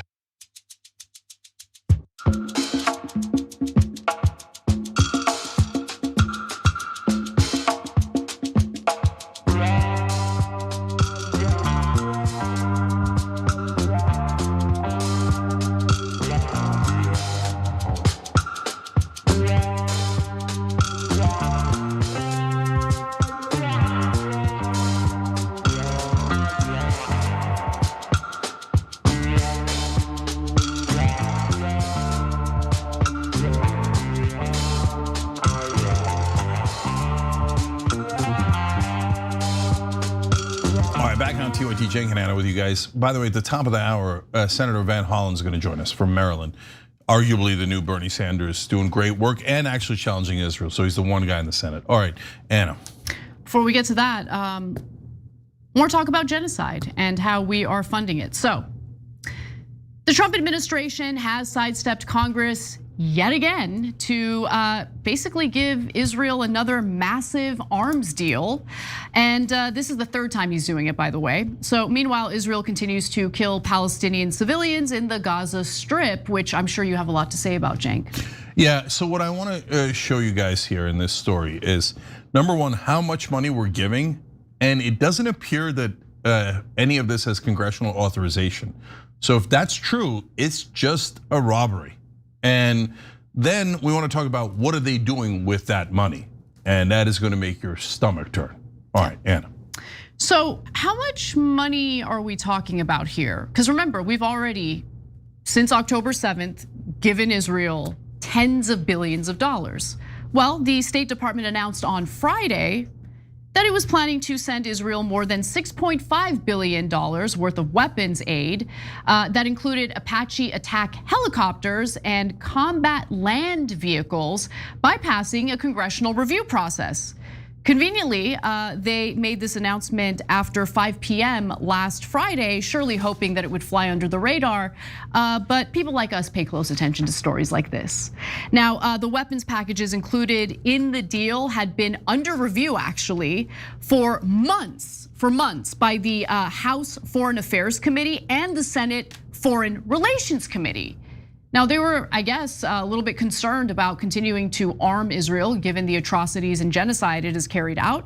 The State Department is supposed to wait for approval from the top two members on each of those committees before announcing the aid, and that's according to what the New York Times reported. But the department, led by Secretary of State Marco Rubio, said, screw that, and they went forward with announcing the deal anyway. Now, Representative Gregory Meeks, the top Democrat on the House Foreign Affairs Committee, had reportedly sent questions to the State Department regarding the sale that were never even answered, because why bother? If Israel wants something, we have to give it to them. And now he's calling out the Trump administration, saying in a statement last Friday, just 1 hour before doing so, the Trump administration informed me it would disregard congressional oversight and years of standing practice and immediately notify over $6 billion in arms sales. This is yet another repudiation by Donald Trump of Congress's constitutional oversight role. Now, Congressman Meeks, I'm sure you were also very upset that President Joe Biden did the same thing over and over again during his term. I'm sure you released a statement about that, right? Oh wait, you didn't. So how about we don't make this a partisan issue and call a spade a spade? Our government is occupied by Israel, it's controlled by Israel, and both parties cower to Israel's demands. That's the reality of the situation. Go ahead. So Edward Wong wrote this article for New York Times. It was really good, and so I I love, I take on legacy media all the time, but I can't wait to give them credit whenever it's due. In fact, I wish that all the reporting was great and objective. Unfortunately, it's a very rare thing that we show you guys here. But even in this story, they can never explain, wait, when did Congress vote on any of this? So I can tell you what they have voted on. So the memorandum of understanding that Obama signed was $3.8 billion a year, and that gets automatically put into the budget. And if you dare to try to take it out of the budget, you'll be called an anti-Semite. $19 million will be spent against you, like against Jamal Bowman and Cori Bush, specifically from the Israeli lobby, and you will be eliminated from American politics. But at least it's in the budget, and they're voting on it, right? Year by year, right? But the memorandum of understanding is America saying, we promise Israel, no matter what you do, we will always give you $4 billion a year. And Republicans and Democrats in Washington love it. The country hates it, but they don't care what we think. So that gets a vote. The $21.7 billion that Biden gift wrapped for them to keep going on the genocide. He's like, you're doing a terrific job on slaughtering innocent Palestinian children. We want to give you $21.7 billion more.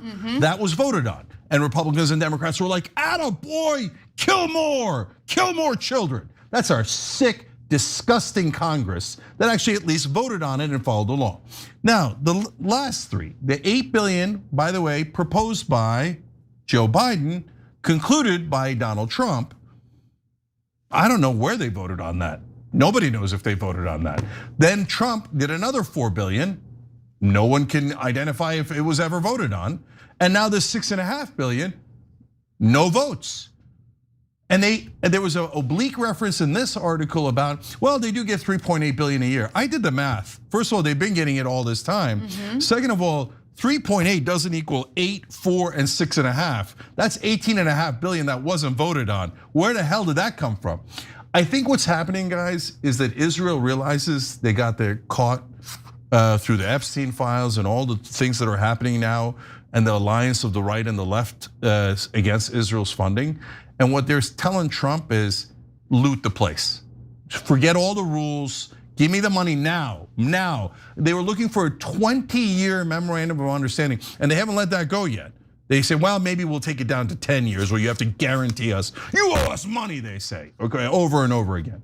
But now this money, I think they're just going, screw Congress, screw the law, screw the Constitution, just give me the money, just give it. And that's what's happening. So this is insanity, this is a robbery. Israel is totally and utterly robbing us, but not following any of the rules.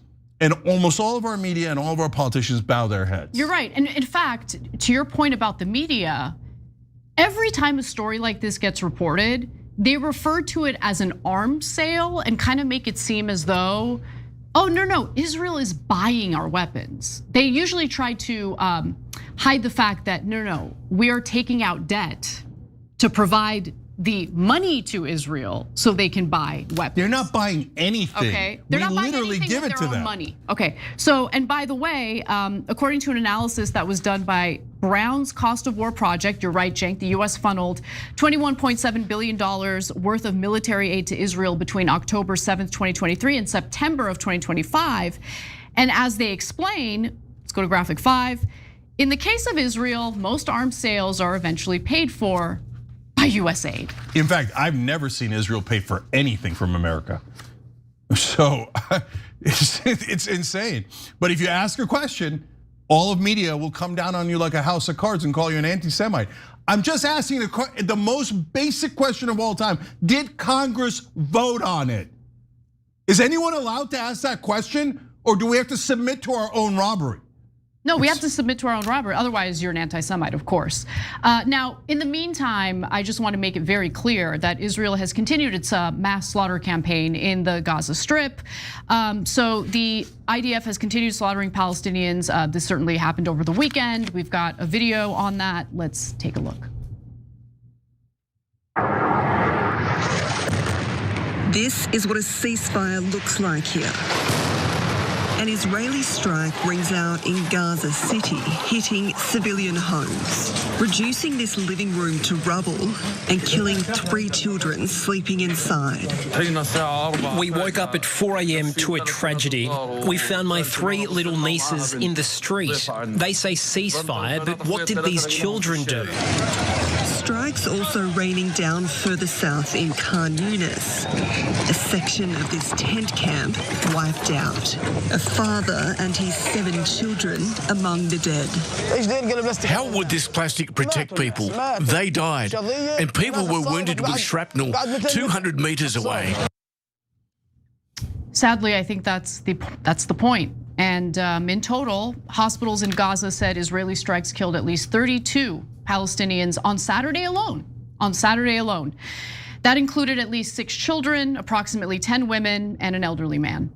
So they take our money and they use it for terrorism. Yep. So they are constantly killing innocent civilians in Gaza. They've killed over 500 since the ceasefire, an average of at least 5 a day, but today it was 32.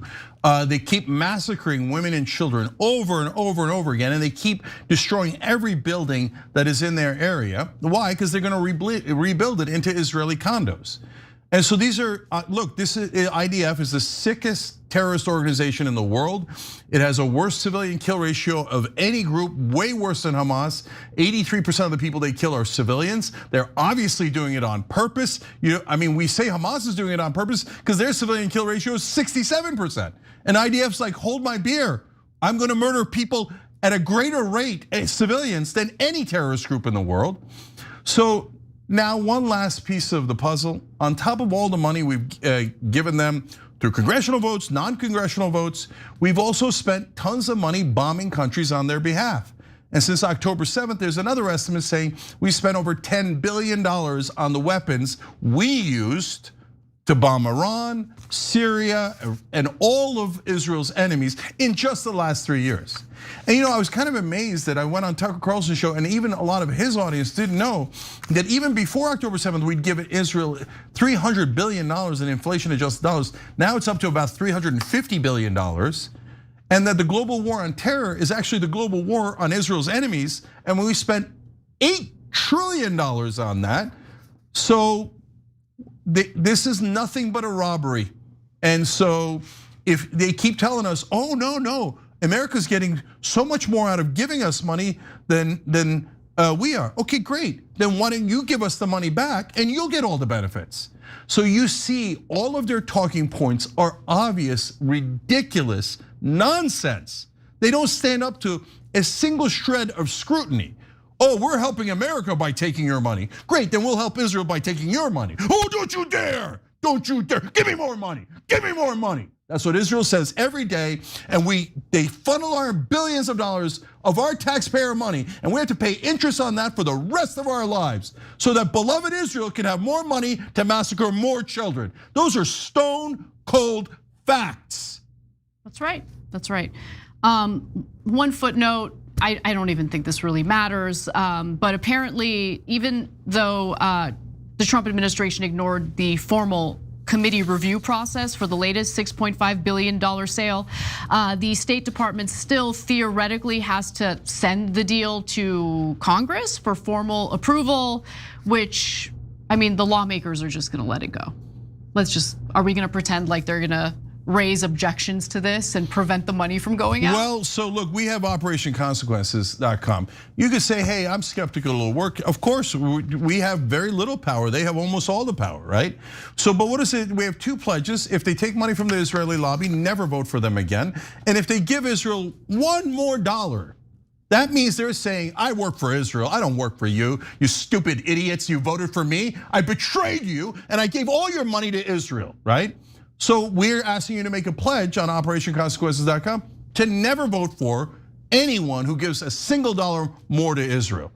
So look, you could do any pledges you like, anywhere you like, but unless you vote these guys out, they're gonna rob us till the end of time. If they work for Israel, they don't work for us.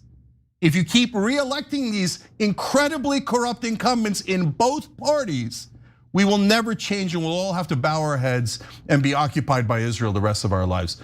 If you don't know that your incumbent is not taking money from Israel, vote against them. Vote against almost all of them. And so what's gonna happen next is, Anna's right, Congress is gonna go in and they're gonna give Netanyahu a massage on top. They're gonna rob you of your money, both parties are, and they're gonna send it to Israel. So make sure you vote on every son of a bitch who does that. All right, when we come back from the break, we'll switch gears a little bit and talk about Trump's call for nationalized voting. This is a robbery!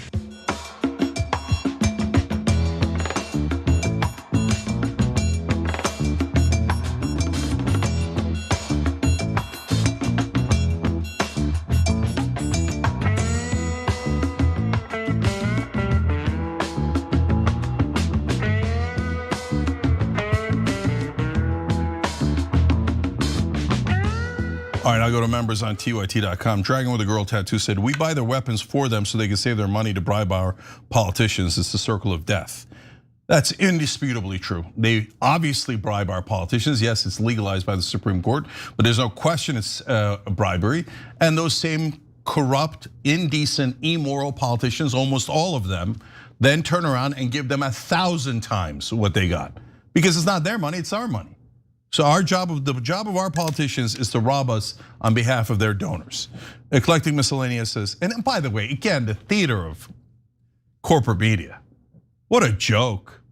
Oh, Cory Booker and Lindsey Graham had a debate. Did they, you morons? Did they? You call yourself a journalist? You didn't notice that Israel's bribing 94% of Congress and you call yourself a journalist? Pathetic. Eclectic writes, and AIPAC has bought off America's entire political class. What's the rest of the world's excuse? Why are there so few governments standing up to Israel when the world's population is with the Palestinian people? Look, brother, that's a great question. There's some mystery still left unsolved. Why is the entire West bowing to Israel? Why are they all groveling on the ground to Israel, to tiny little Israel? But they have a tremendous amount of money. And all of our politicians, after they retire, get super rich. Super duper rich, and we all get robbed. So maybe they're doing the same thing in Europe and in other places. But if you're not standing up to Israel, you're for genocide, and you're sick and you're immoral, okay? So until Israel turns around, it is a terrorist, fascist, genocidal government, and every genocide scholar agrees. Everybody who tracks terrorism that isn't Israeli agrees, but no, I can't stand living under occupation. I can't. What you see in Gaza is what's coming next for us. If you dare to defy your masters. All right, Wang Jun says, I've always been against the death penalty until I read the files. Vile, disgusting, soulless monsters, every last one of them. Spider-Man Dragon says, who had the end of the USA on the 250th anniversary on their bingo card? Because Trump is poised to do just that with using the Insurrection Act to nationalize our elections. All the podcasters have to stand up, all the online media. Of course, minus the Israelis like Ben Shapiro, Mark Levin, and Laura Loomer. So outside of those guys, the entire internet has to rise up. Otherwise, we won't be strong enough. Tattered Remnant says, hey Cenk, pointing out all the identified killers of Good and Pretti have been veterans of the last, for at least several years. These are the trained guys gunning people down. So thank you for pointing that out. There's two different phenomenon going on. There's the untrained guys, and then there's the trained guys who signed up because they thought, this lets me, go more rogue. And so it's a self-selecting pool, and it's, in my opinion, it's disastrous in a couple of directions. On YouTube member section, ZMK says, love that Anna's West Coast hairdo and jackets. Lovely 101 Bone says, love you TYT. Kevin Shea says, what's in the 3 million files they released is horrific. What is in it is horrific. The remaining 3 million has to be even worse. Absolutely. Oh my God, what's in the rest of the files? That is a terrific point. All right, we're out of time. We'll be right back. I just love you.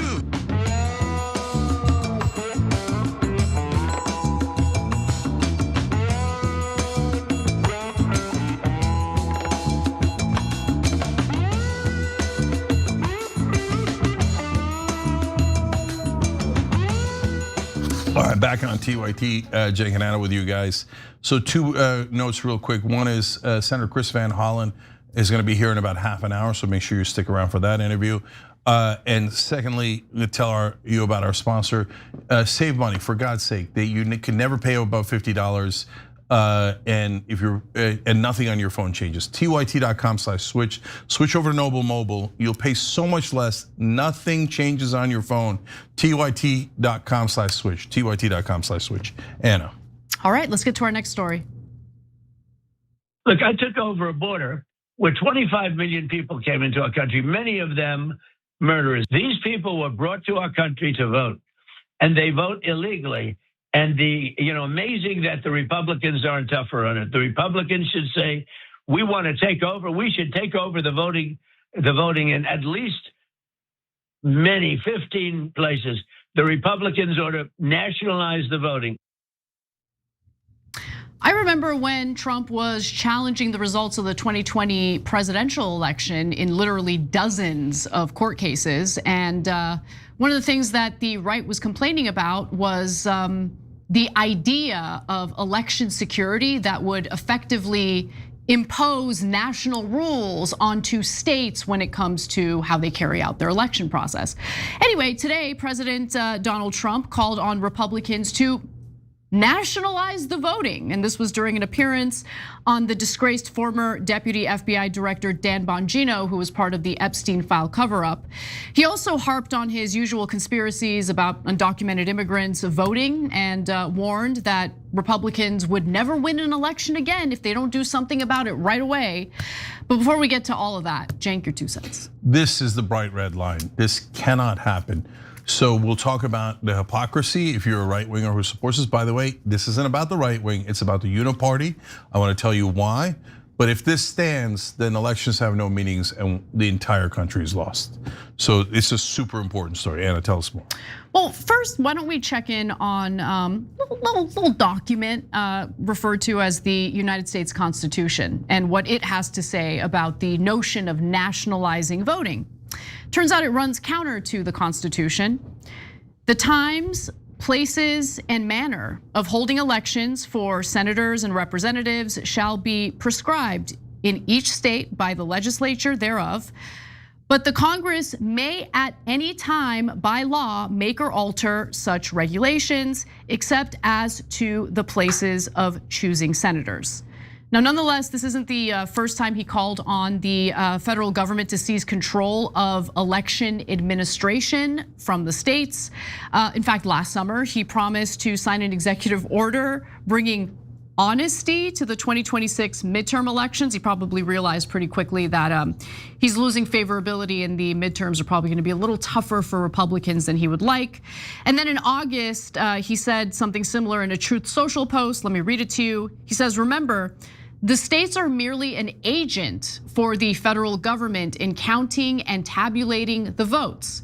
They must do what the federal government, as represented by the President of the United States, tells them for the good of our country to do. Now, of course, he says it's for the good of the country. He's really looking out for his own ass and the Republican Party's ass. And by the way, that's not true. During his appearance on Bongino's show, Trump also repeatedly insisted that he won the 2020 presidential election in a landslide because of a thing called counties. Let's take a look. Think of it. I won in a landslide. I won every swing state. I won the popular vote by millions. I won everything. I won a thing called counties. The counties I won, it's such a big vote. That's why the map was entirely red when you looked at it. Had 2 little purple lines and 2 blue lines on each side, but it was all red. He is regarded, Cenk. Yeah, I won in a thing called counties. What is that? All right, so first let's talk about right-wing ideology. My whole life, states' rights. Everybody knows the Republicans are for states' rights. We don't want the federal government and their jackbooted thugs treading on us. It's important that we have local rule. So here he's saying, forget the Constitution, forget what right wing has been saying our entire lives, screw states' rights, just remove it to national. Now, I'm not gonna do that for red states, I'm just gonna do it for 15 blue states. Gee, you sound like you're really non-biased about this, right? Look, if you're a diehard Trump supporter, there's nothing that I could say that'll change your mind. You'll be like, oh yeah, Trump is the best arbiter. He should hand count those votes. And whatever he tells us after 2 minutes of hand counting millions of votes is true, right? No, if you had let Trump count those votes, those are the most illegitimate things that'll ever happen. And now how can you tell if you're a true conservative, who's right, who's wrong, right? Just think about it, super easy, shoe on the other foot. Remember when Trump was running the first time in 2016, the president was Barack Obama. If Barack Obama said, I'm gonna remove 15 red states, I'm gonna grab those and swing states, and I'm going to count them. No one else is gonna count them, I'm gonna count them. And the states you no longer have the right to count your own votes. What would you have done? My guess is you would have been in the streets, you might have gone after the Capitol. There were a lot of things you would have done. And by the way, I'd have backed you, okay? And we criticized Obama when he went beyond the Constitution several times, right? So no, it's unacceptable. The Constitution is non-negotiable. If you want to amend it, great, go through the amendment process. But if you haven't done that, this is not close. But if any administration takes the voting counting to the national level and takes it away from the states, we're toast. Because then you can't ever count on an actual election being real. We'll never know if they were real or not. And it becomes a totally tin pot dictatorship, authoritarian rule. We become a third world country. And I've been there, man. I've seen countries that have no idea if their elections are real or not. And we're not talking about what's happened already. We're talking about a different level where the guy in charge goes, trust me, bro. That was the election results. No, we don't trust you. And by the way, this isn't done on behalf of the right wing. The powerful are panicking. We got the Epstein files. They're seeing everything that's going on. As we told you in the last segment, they're funneling tons of money to Israel without even congressional approval. A lot of MAGA has turned on Trump because they see him serving Israel, covering up the Epstein files, etc. They're like, we're gonna lose. They just lost by 7. Trump had won a Texas district by 17 points. Democrats won it a couple of days ago. Right, there was a special election and the candidate that he endorsed pretty hard did not win, the Democrat won. So the uniparty is going, no, let's lock this thing up. There's way too much dissent on the right and the left. Everybody's paying attention because of online media now. So just grab the ballots. Under no circumstances should this be allowed to stand. This is a democracy, freedom defining issue. He also nodded to the FBI raid in Fulton County, which I covered on the show last week, teasing that, quote, you're going to see some interesting things come out in Georgia. So I don't know if you saw that story, Cenk. I covered it on Wednesday last week. The FBI carried out a raid of the facility in Fulton County, Georgia. The same facility where Trump called in and asked the Secretary of State? Is that yes. what they're? Secretary of State to find him votes so he could flip Georgia from Biden to Trump. Anyway, that's what we're dealing with. And additionally, he argued that if undocumented immigrants weren't kicked out of the country, Republicans would never win another election. Let's take a quick look at that. We have millions of people. Most of them are bad, to be honest with you, because they're not going to send their good people. They want their good people like we. We don't want to have our good people leave. They only send their bad people. We have to get them out. And by the way, if Republicans don't get them out, you will never win another election as a Republican. If you don't get these people are all pitted, so they vote. And they make all this crap with the voting. Oh, well, you can vote, you can do whatever you want. It's crazy. I mean, it's crazy how you can get these people to vote. And if we don't get them out, Republicans will never win another election. Okay, if you are undocumented, you don't have the ability to vote. So it's a stupid argument to begin with, but I just have to make a quick comment about most of the undocumented immigrants in this country being bad. Okay, that's interesting because he employs a lot of them at his businesses. And also, you wanna talk to me about bad? You engaged in a cover up of a serial child rapist. You wanna talk about bad? Your DOJ refuses to even consider prosecutions of individuals in the Epstein files. You wanna talk about bad? Okay, I look at our government and that's where I see bad. That's where I see pedophile protectors and absolute scum okay, including Trump. Guys, last thing, undocumented immigrants do not vote. If they voted, I'd be super pissed about it. That's not you. You have to be a citizen to vote. There's no question about it. There's no documented evidence of undocumented immigrants voting. And if you're in the right wing and you still are believing that, think about where did you hear that from? You're like, no, I'm sure. I heard it on a right wing show that supports Donald Trump. Go verify it. Go see if you could find any evidence at all of that happening, let alone millions of them. No, you think the Republicans are gonna let millions of undocumented immigrants vote against them? There's no chance of that. They love power. So no, please look into reality. There's so many things that you could be legitimately upset about, but there's not millions of undocumented immigrants voting. That's a giant Trump lie because he lost in 2020 and his feelings are still hurt over it. All right, when we come back from the break, we'll get into the massive $500 million UAE bribe that Trump has enjoyed in his second term. We'll be right back. I want a thing called counties. I love cows.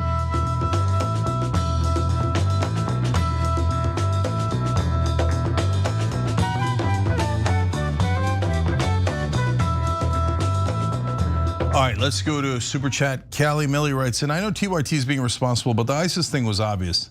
No group before or after has ever had such funding, hundreds of new white trucks, perfect videography, and perfect English/French speakers. I wonder if they hired the Mandarin. Let me just say something about that. So I'm like notoriously pessimistic and like whatever, but like even I was so deeply naive about the evil of Israel until fairly recently. You know what I mean? Like I knew about how they love to slaughter Palestinian kids. Like everyone knows that, okay? Some like to provide cover for it, others like to tell the truth about it. But no, when it comes to the blackmail ring that Epstein was running, I had no idea. I didn't know until fairly recently. Yeah. And I remember when I first came across that information thinking like, oh my God, this is so like, naughty that I'm reading about this. This is so naughty. This is crazy. Like if I ever even talk about this, people are gonna think I'm crazy. No, it's totally true. Like I mean, it's just. Yeah, no, I was naive about a lot of it too, and so but we learn, we grow, we keep an open mind.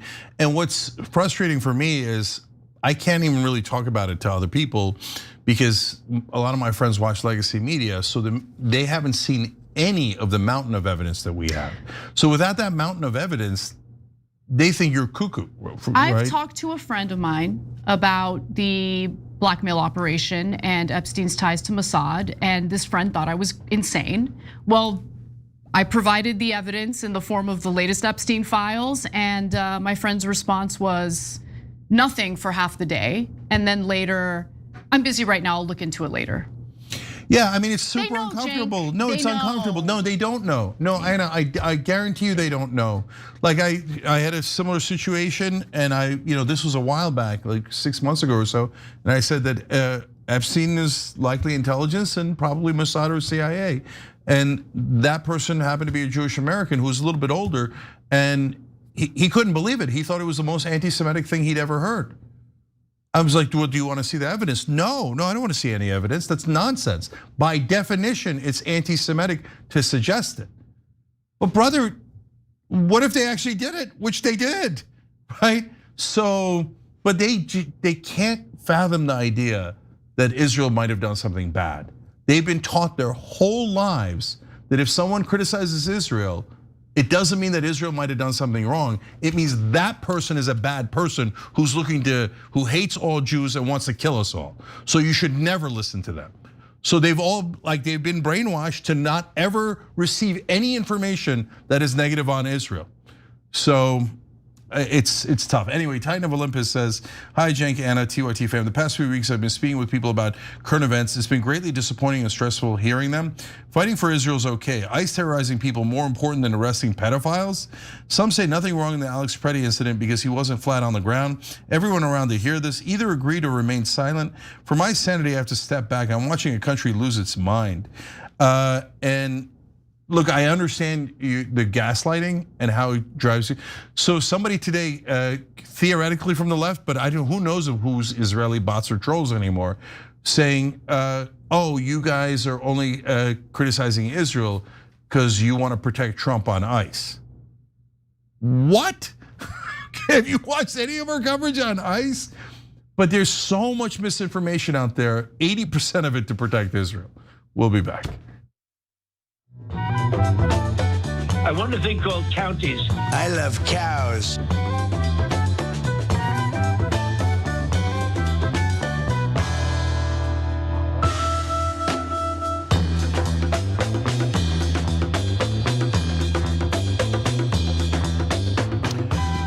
Back on TYT, Cenk, Anna, Lisa Nikoloff. Lisa, thanks so much for joining. She hit the join button below on YouTube. Makes a big difference, so we appreciate it. Anna. Trump took a massive bribe from the UAE. I want to give you the details on that. Let's get into it. The Wall Street Journal reported that the royal family of Abu Dhabi invested hundreds of millions of dollars in your World Liberty Financial. Can you explain why you decided to take that investment? Was that a transaction? Well, I don't know about it. I know that crypto is a big thing and they like it. A lot of people like it. The people behind me like it. My sons are handling that. My family is handling it. And I guess they get investments from different people, but I'm not. I have all I can handle right now with Iran and with Russia and Ukraine and with all the things we're doing. I'm so busy taking orders from Israel. I don't have time to think about the $500 million investment from Abu Dhabi, our crypto received. Anyway, over the weekend, the Wall Street Journal revealed that the Trump family cryptocurrency venture has received hundreds of millions of dollars, $500 million to be exact, from the United Arab Emirates, at least a specific person. We'll get into that in just a minute. In return, the Trump administration is giving the UAE access to advanced artificial intelligence chips. Cenk, your 2 cents. So what's going to be interesting for you guys to see in this story is what did the UAE get in return? And why is this story being leaked now? That's really interesting. But let's give you the facts first. All right, so there are more players in this story than simply Trump and some royals from the UAE. So Eric Trump, his son, and Zach Witkoff, that's Steve Witkoff's son, are major players in this story, and they happen to run a cryptocurrency venture known as World Liberty Financial. Now, the two of them got into business with Sheikh Tahnoon, who's a royal from Abu Dhabi. Tahnoon is also the brother of the UAE's president and one of the wealthiest investors literally on the planet. He even serves as the UAE's national security advisor, which is why he's known as the spy sheikh. Now, 4 days before Trump officially began his second term as president, a company called Aryam Investment, which is backed by Tahnoon, agreed to invest $500 million into World Liberty Financial. Now, half of that money was delivered up front. At the time, World Liberty Financial's only product was a cryptocurrency token, but Aryam Investment did not get any shares of future token sales. As part of the agreement, though, 2 Aryam Investment executives joined the board of World Liberty Financial. Those executives are also members of an artificial intelligence company known as G42, which actually belongs to Tahnoon, right? And so in the months that followed that Aryam Investment partnership with World Liberty Financial, Tahnoon repeatedly visited the White House. Now, we'll explain his endgame shortly, but just bear with me here. Meanwhile, though, Tahnoon continued to invest in World Liberty Financial. He also leads an investment firm called MGX. So in May, it was announced that MGX would use World Liberty Financial's stablecoin to invest $2 billion into the cryptocurrency exchange Binance. Remember Binance, whose CEO Trump fairly recently pardoned from criminal charges? Anyway, MGX is also co-owned by G42. So remember the Aryam executive who joined the board of World Liberty Financial? The ones who are also on the board of G42? Okay, so those same executives are also on the board of MGX. So as all of these investments are taking place, Tahnoon is lobbying the Trump administration in order to get access to these artificial intelligence chips, okay? The Biden administration actually throttled the UAE's access to those very same chips due to the UAE's close relationship with China. Now, G42 in particular had ties to Chinese firms, and over time, Tahnoon's efforts, especially with Trump, ended up paying off, right? So last year, the Trump administration gave the UAE access to around 500,000 of the most advanced AI chips a year, enough to build one of the world's biggest AI data center clusters.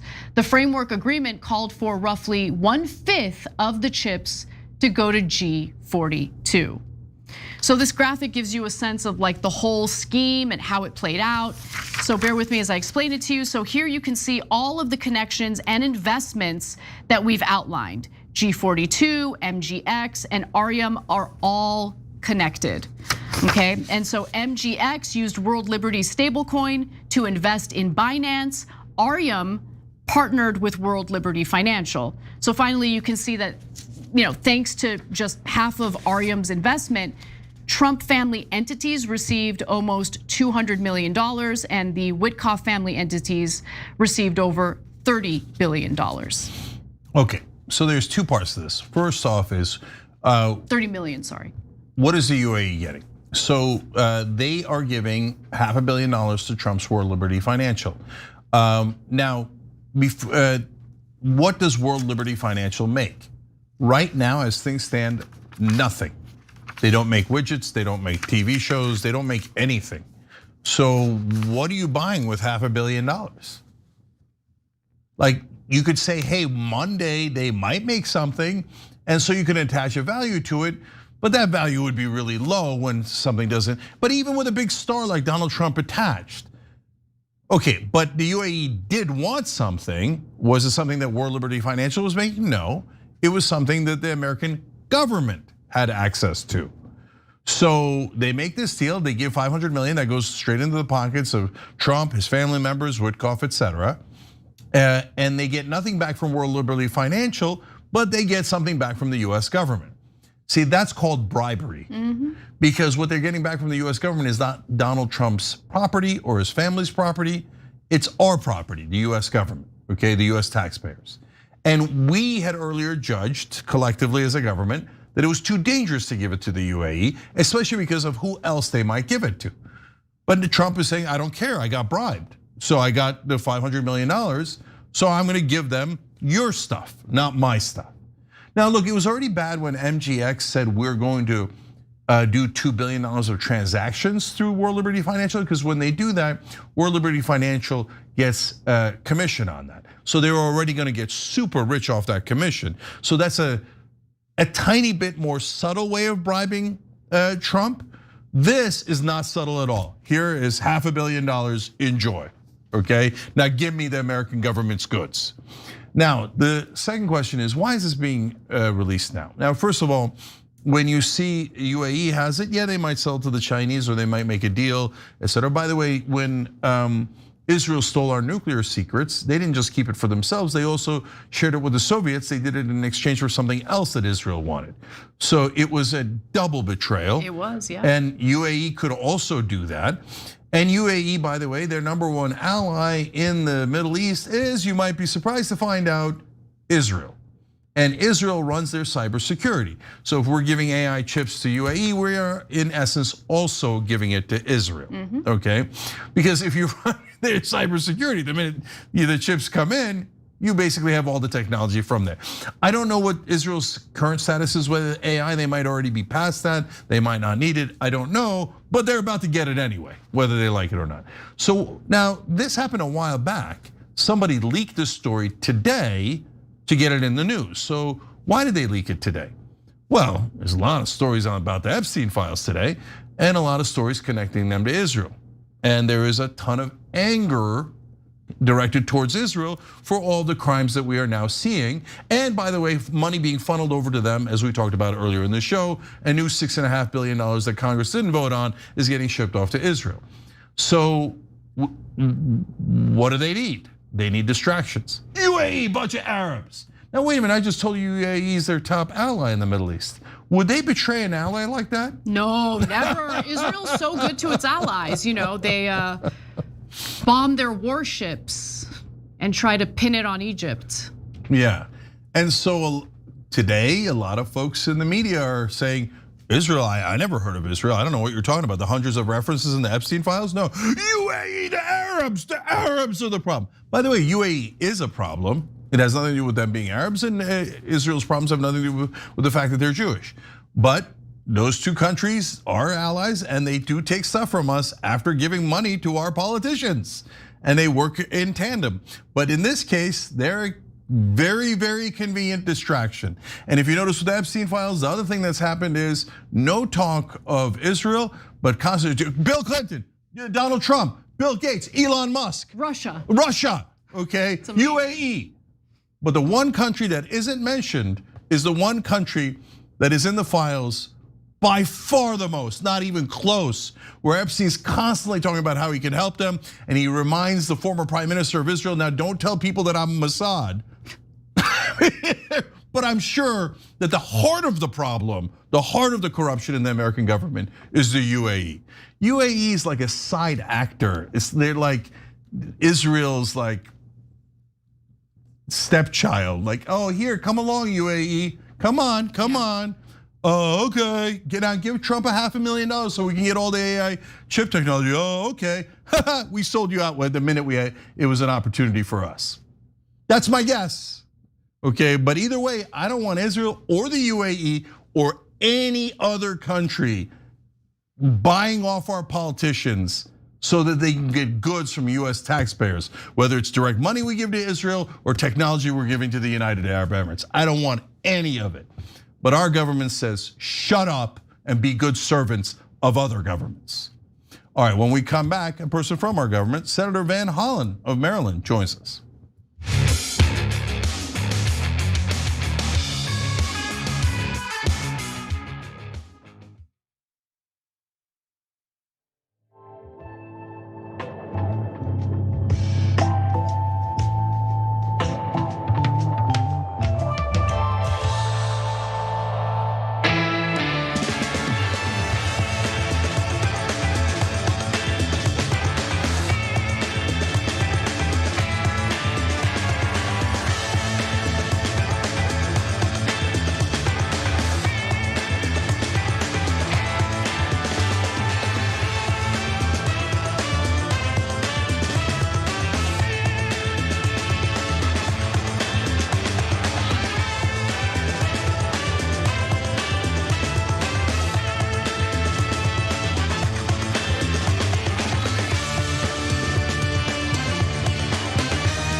All right, welcome to the Revolution. Cenk Uygur here with you guys. We've got a great interview for you. Senator Van Hollen is joining us. Chris Van Hollen from Maryland. I'm going to tell you all about him in a second, but first, welcome, Senator.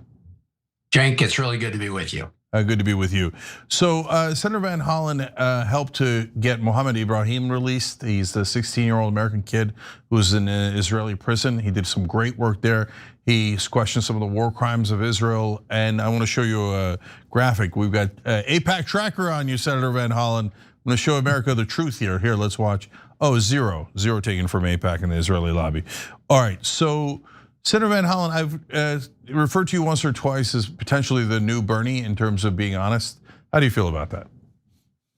Oh, I would embrace that. I mean, first of all, I love Bernie, good friend, and I do like the fact that he always speaks his mind. And I will say I'm guilty of speaking my mind, and people can decide whether they like what I say or don't like what I say, but they can be sure that I will not try to sugarcoat things or shade them. Well, that's certainly the case for us as well. So I'm gonna ask you some tough questions about the Democratic Party overall. But first, before we get there, so many of your colleagues, in my opinion, both Republican and Democrat, are blind on the issue of Israel. But yet you were shockingly early to call out some of their abuses. I remember reading them twice, 3 times. Really? The senator from Maryland called out the abuses for Israel. So was this something about your past, your experience, something that got you to open your eyes a little bit better than the rest of your colleagues? Well, Cenk, I grew up in a foreign service family, which means that, I grew up in different parts of the world, India, Pakistan, Sri Lanka, Turkey. And, I was proud to be part of a family that represented the United States because for all our faults, we said we stood for freedom and democracy and the rule of law. And, I actually take that seriously despite all our faults, and they are many.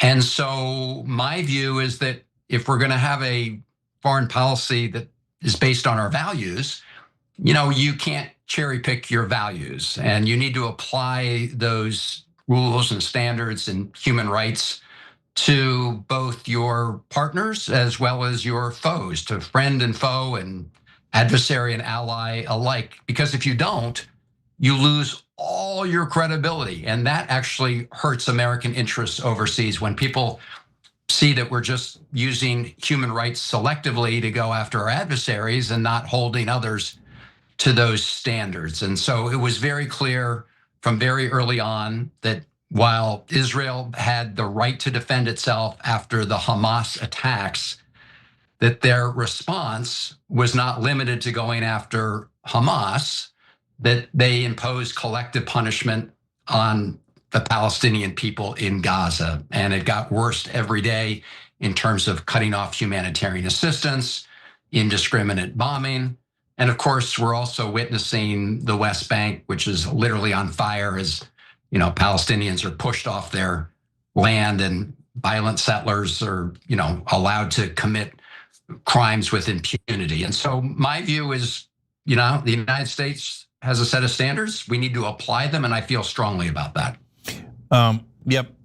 So now let's talk about the state of the Democratic Party, because let's start with this issue, but it's not just about this issue at all.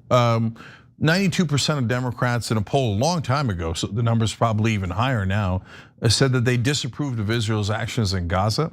2/3 Democrats, again, now nearly 6 months ago, probably way higher now, say that Israel should not get any more funding from America. Yet the overwhelming majority of Democrats in Congress go, no, we don't care what 92% of our voters want. We don't care at all. We're just going to represent Israel, and we're going to keep giving them money. So help me understand how that makes sense, because I can't, other than corruption, I can't make sense of it. Well, Cenk, we the United States should not be a rubber stamp for any other country or foreign government, regardless of what that government is.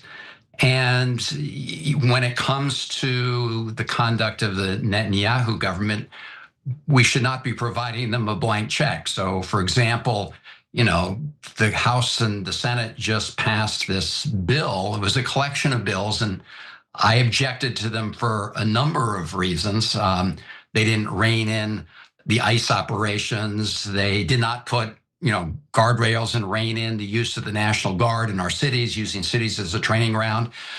They also cut dramatically humanitarian assistance around the world and provided essentially a blank check to the Netanyahu government in the case of Israel, even as we witness everything that continues to happen in Gaza, even as, the IDF just admitted that at least 70,000 Palestinians had been killed, when everybody here in the United States, or many that were sort of protecting the Netanyahu government, said that was just propaganda, pro-Hamas propaganda. So in any event, the reason are many, but one of them is AIPAC. I mean, you mentioned the AIPAC tracker. AIPAC takes this position that the United States should provide unconditional aid to the government of Israel. We don't provide unconditional aid to virtually any other country in the world. And my view is the Netanyahu government should be treated no differently, especially as you and we all witness their actions, again, both in the West Bank as well as in Gaza. So AIPAC has, had an oversized role to play. Democrats, rightly criticize the influence of big oil or big pharma. There's also big AIPAC, and I will say big AIPAC is, already run ads against me for speaking out. They objected when I offered an amendment almost 2 years ago now that said every country in the world, it didn't identify any particular country, every country in the world that receives U.S. military assistance should have to commit in writing that they will abide by international law and abide by American law. AIPAC opposed that. So you get the idea. They want just an open tap of American taxpayer dollars. And that should not be something that the United States just provides unconditional aid to any country in the world. Yeah, I mean, I often give my opinions during the interviews.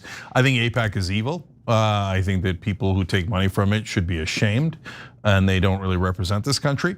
And I think that giving money to a country committing genocide, still to this day, they just killed 32 Palestinians today, is unconscionable. And we shouldn't give them a single dime, not $1. But that's my opinion. I want to ask you a quick factual question before we move on to other things. So in that bill that the 7 Democrats voted for in the House that's now being held up in the Senate because of the ICE funding, how much money is in there for Israel?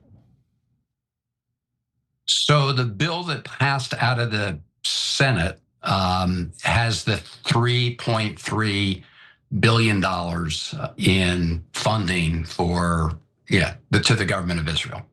I got you. And then, I don't know if you even know this because I've literally not found one person who knows, but you are in the Senate. So press keeps reporting that Donald Trump is giving more and more money to Israel, that $8 billion about a month ago, and then another $4 billion. And then today we found out another $6.5 billion. Has Congress voted on any of these appropriations, or is the president just giving away the money without congressional authorization?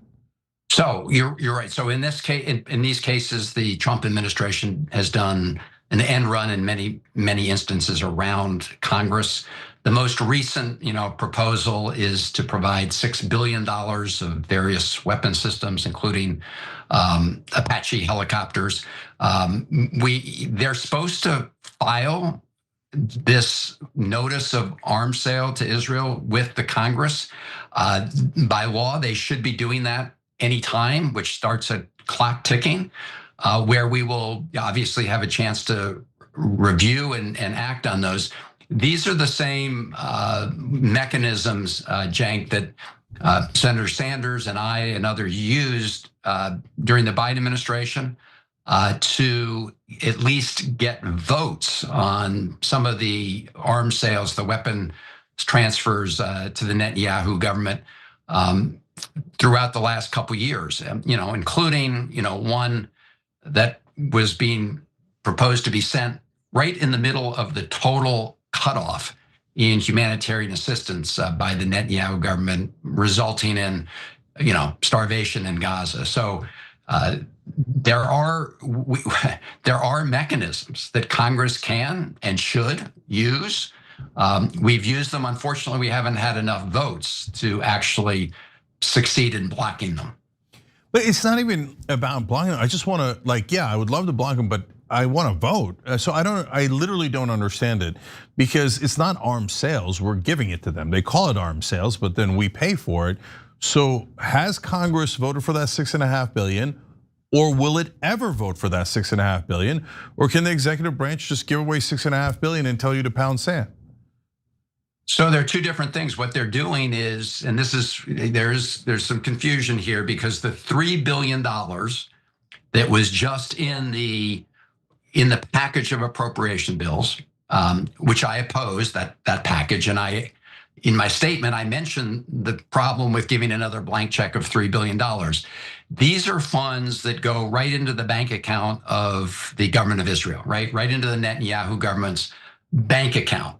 They then use those funds, as you say, these are American taxpayer dollars, and say, I'm going to use these funds to purchase the weapon system. So when you're asking about the $6 billion for Apache helicopters and other weapon systems, that's money that the Netanyahu government is doing that they've already banked based on that accumulation of funds that have been appropriated in these bills over the years.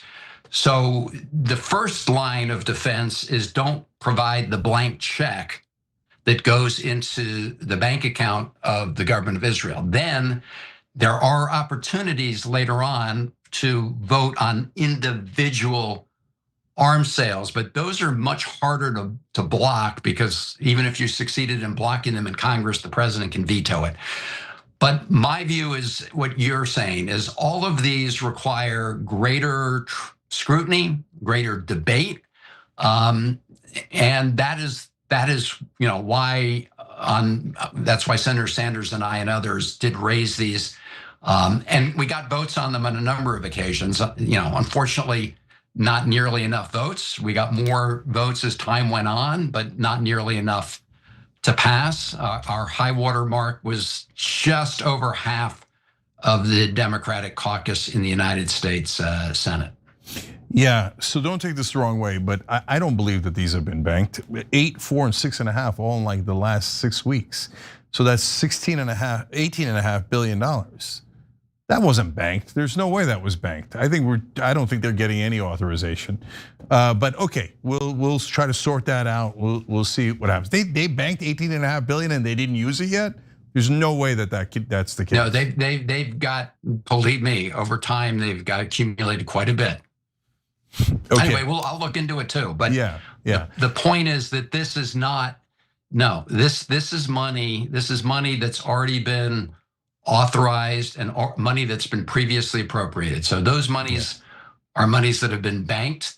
But again, what I'm talking about is there are opportunities still with every individual arms transfer over a certain size, and these are over that size. There's an opportunity for Congress to try to block them, which is what we did try to do on a number of occasions.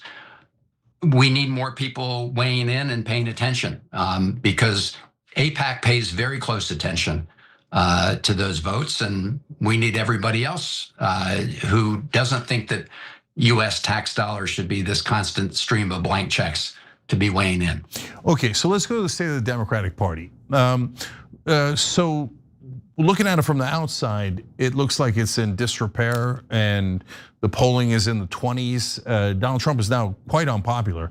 And so the Democrats have this great opportunity to represent the American people, present a different alternative. And it feels like from the outside that they're doing absolutely none of that. So, but that's why I wanted to talk to you, and I'd love to talk to the others. Is there a secret plan we're not aware of? Like, what is the Democrats' plan for winning the next set of elections other than do nothing?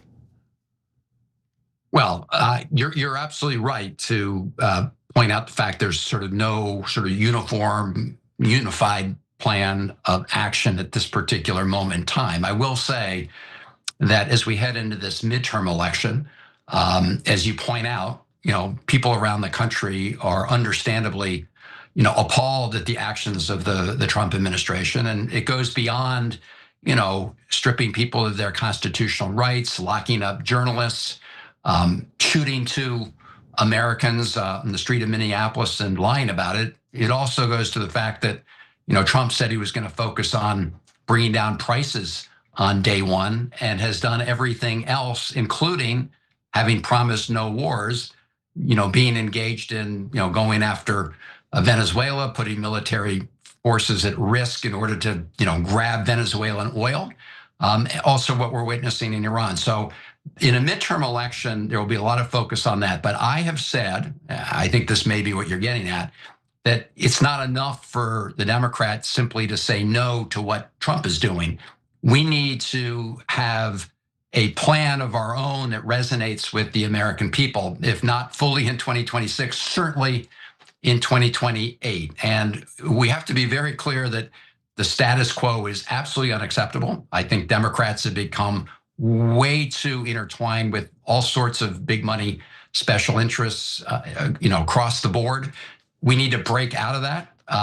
This is why, I've proposed a bill called, Power for the People, so that ratepayers aren't funding the costs of all these data centers for the richest, companies on the planet. About to call for a surtax on millionaires and use some of those funds to provide tax relief to working people, and Medicare for all, which I know is something you've supported. So there are a lot of ways where Democrats need to directly appeal to the American people and say that, we are on your side and not just BSing you about it. So I want to ask you about the data center bill, because that's really interesting. If that bill doesn't pass, right now is the current state of law that if they set up a data center in your neck of the woods and they use up a tremendous amount of energy, electricity, et cetera, that somehow, the cost of that somehow gets spread to the average citizen? Yes, the short answer is yes, that's what's happening. I'm in the state of Maryland. PJM is the grid in this region. It actually covers, more Americans than any other grid in the country. And already in just the last few years, ratepayers in this region have had to pick up the tab in the amount of about $27 billion for data centers that are projected to come online, and also for some of the transmission costs that are associated directly with data centers. This is ridiculous. I mean, people's prices are going up across the board, and the richest companies on the planet, these are the big AI companies, as you know, and others that are using these data centers. There's no way that, my constituents, your people in your area should have to pick up the tab for those big corporations and the billionaires. So that's what the bill would do. That's why we call it power to the people. If you want to hook up to the grid as a data center, bring your own power and pay the other associated costs with it. Don't, effectively what they're doing is socializing their costs, but privatizing their profits. Insanity. I mean, what is that? That it's just dumping their costs onto us. They do this all the time. The big oil companies, here, subsidize me, and I'll dump my climate change costs on you. And now you pay for the severe storms, et cetera, that I caused. It's madness. I mean, why should I pay for their electric bill? What do we have capitalism or don't we have capitalism? Why don't you pay your own goddamn costs? Which is why, well, exactly, right? I mean, if that's the way, if you're a capitalist, you believe that they should have to cover those costs. So look, we're trying to get the Trump administration or Republicans on board. We'll keep fighting. They say they care about price hikes and all these costs that the Americans are being smothered by. So maybe this will be an area where we can find some common ground. Obviously, there's some special interests that like the status quo. Of course. Okay, so Senator Van Hollen, in the caucus, like the data center idea is a good idea. We think we have a populist plank. There's plenty of good ideas, and they're paid family leave. 84% of Americans want it. Banning private equity from buying residential homes. allowing Medicare to negotiate drug prices. These are all super popular, 70, 80, 90% in popularity. Are these ever discussed in the Democratic caucuses? Does Schumer or anyone else give you guys, and take your input too? Like, hey guys, let's discuss if we win the Senate in 26. My God, if we have total power and we won the White House in 28, what are we going to pass? What's our priorities? Do you guys have those discussions? Sure, yes. I mean, the short answer is that, if you look at the last time that Democrats were in the majority and Biden was in the White House, we passed, for example, the law, at least with respect to Medicare, to finally give the Medicare system the power to negotiate drug prices. We didn't do it as much as I would have liked to see. It was still too narrow, and that's because we didn't have enough votes within our caucus to get it done. The child care issue, there are many, many proposals, Cenk, to do that. But at this particular moment, my view is that we need to be doing more of that, and especially as we get, into 2027 and 2028. But the reason I'm putting these proposals out there, and I'm about to introduce the millionaire surtax, is because I believe that it's not enough to focus on all the terrible things the Trump administration is doing. And in my view, they are really horrible, shredding the Constitution, again, locking up journalists. But we also need a lot more than that if we're going to take our case to the American people in 2028. And so I, at least speaking for myself, I'm very focused on trying to make sure that we have something real, right? Not BS, not something that's just more rhetoric. A lot of people say, sometimes the messaging is bad, and the messaging may be terrible, but you've got to be able to have something that you're messaging about that's real, because the American people are smart, and they can smell a fraudulent proposal when they see one. Yeah, we hope. So we've got limited time, so I'm going to ask you the last couple of questions as quickly as I can. So on ICE, do you think that they're in retreat? Do you think we've gotten past the worst of it? And what else can we do to block what we're seeing, the madness in the streets? Well, Cenk, I'm not sure they're in retreat. I think they're saying things that they want people. Let's put it this way. Trump knows that, what happened in Minneapolis is unacceptable to the overwhelming majority of Americans, regardless of party, right? Shooting two people and killing them and then lying about it, right? Then calling them domestic terrorists when everybody in the country can watch the videotape and see that they were lying through their teeth. And so they are beating a little bit of tactical retreat when it comes to rhetoric, but in Minneapolis, things are still bad. And I will tell you, in many ways, we've not seen the worst of it unless we keep trying to rein them in. In my state of Maryland, they just, announced a new detention center in Western Maryland that can take up to 1,500 people. Howard County, Maryland, today, we worked with them. The local government passed an ordinance blocking another ICE facility. My point is, Steve Miller and Kristi Noem and Donald Trump, they are building more and more detention centers, and they want to fill all those detention centers. They're not going after the worst of the worst. We know that. They're going after in a mass deportation effort.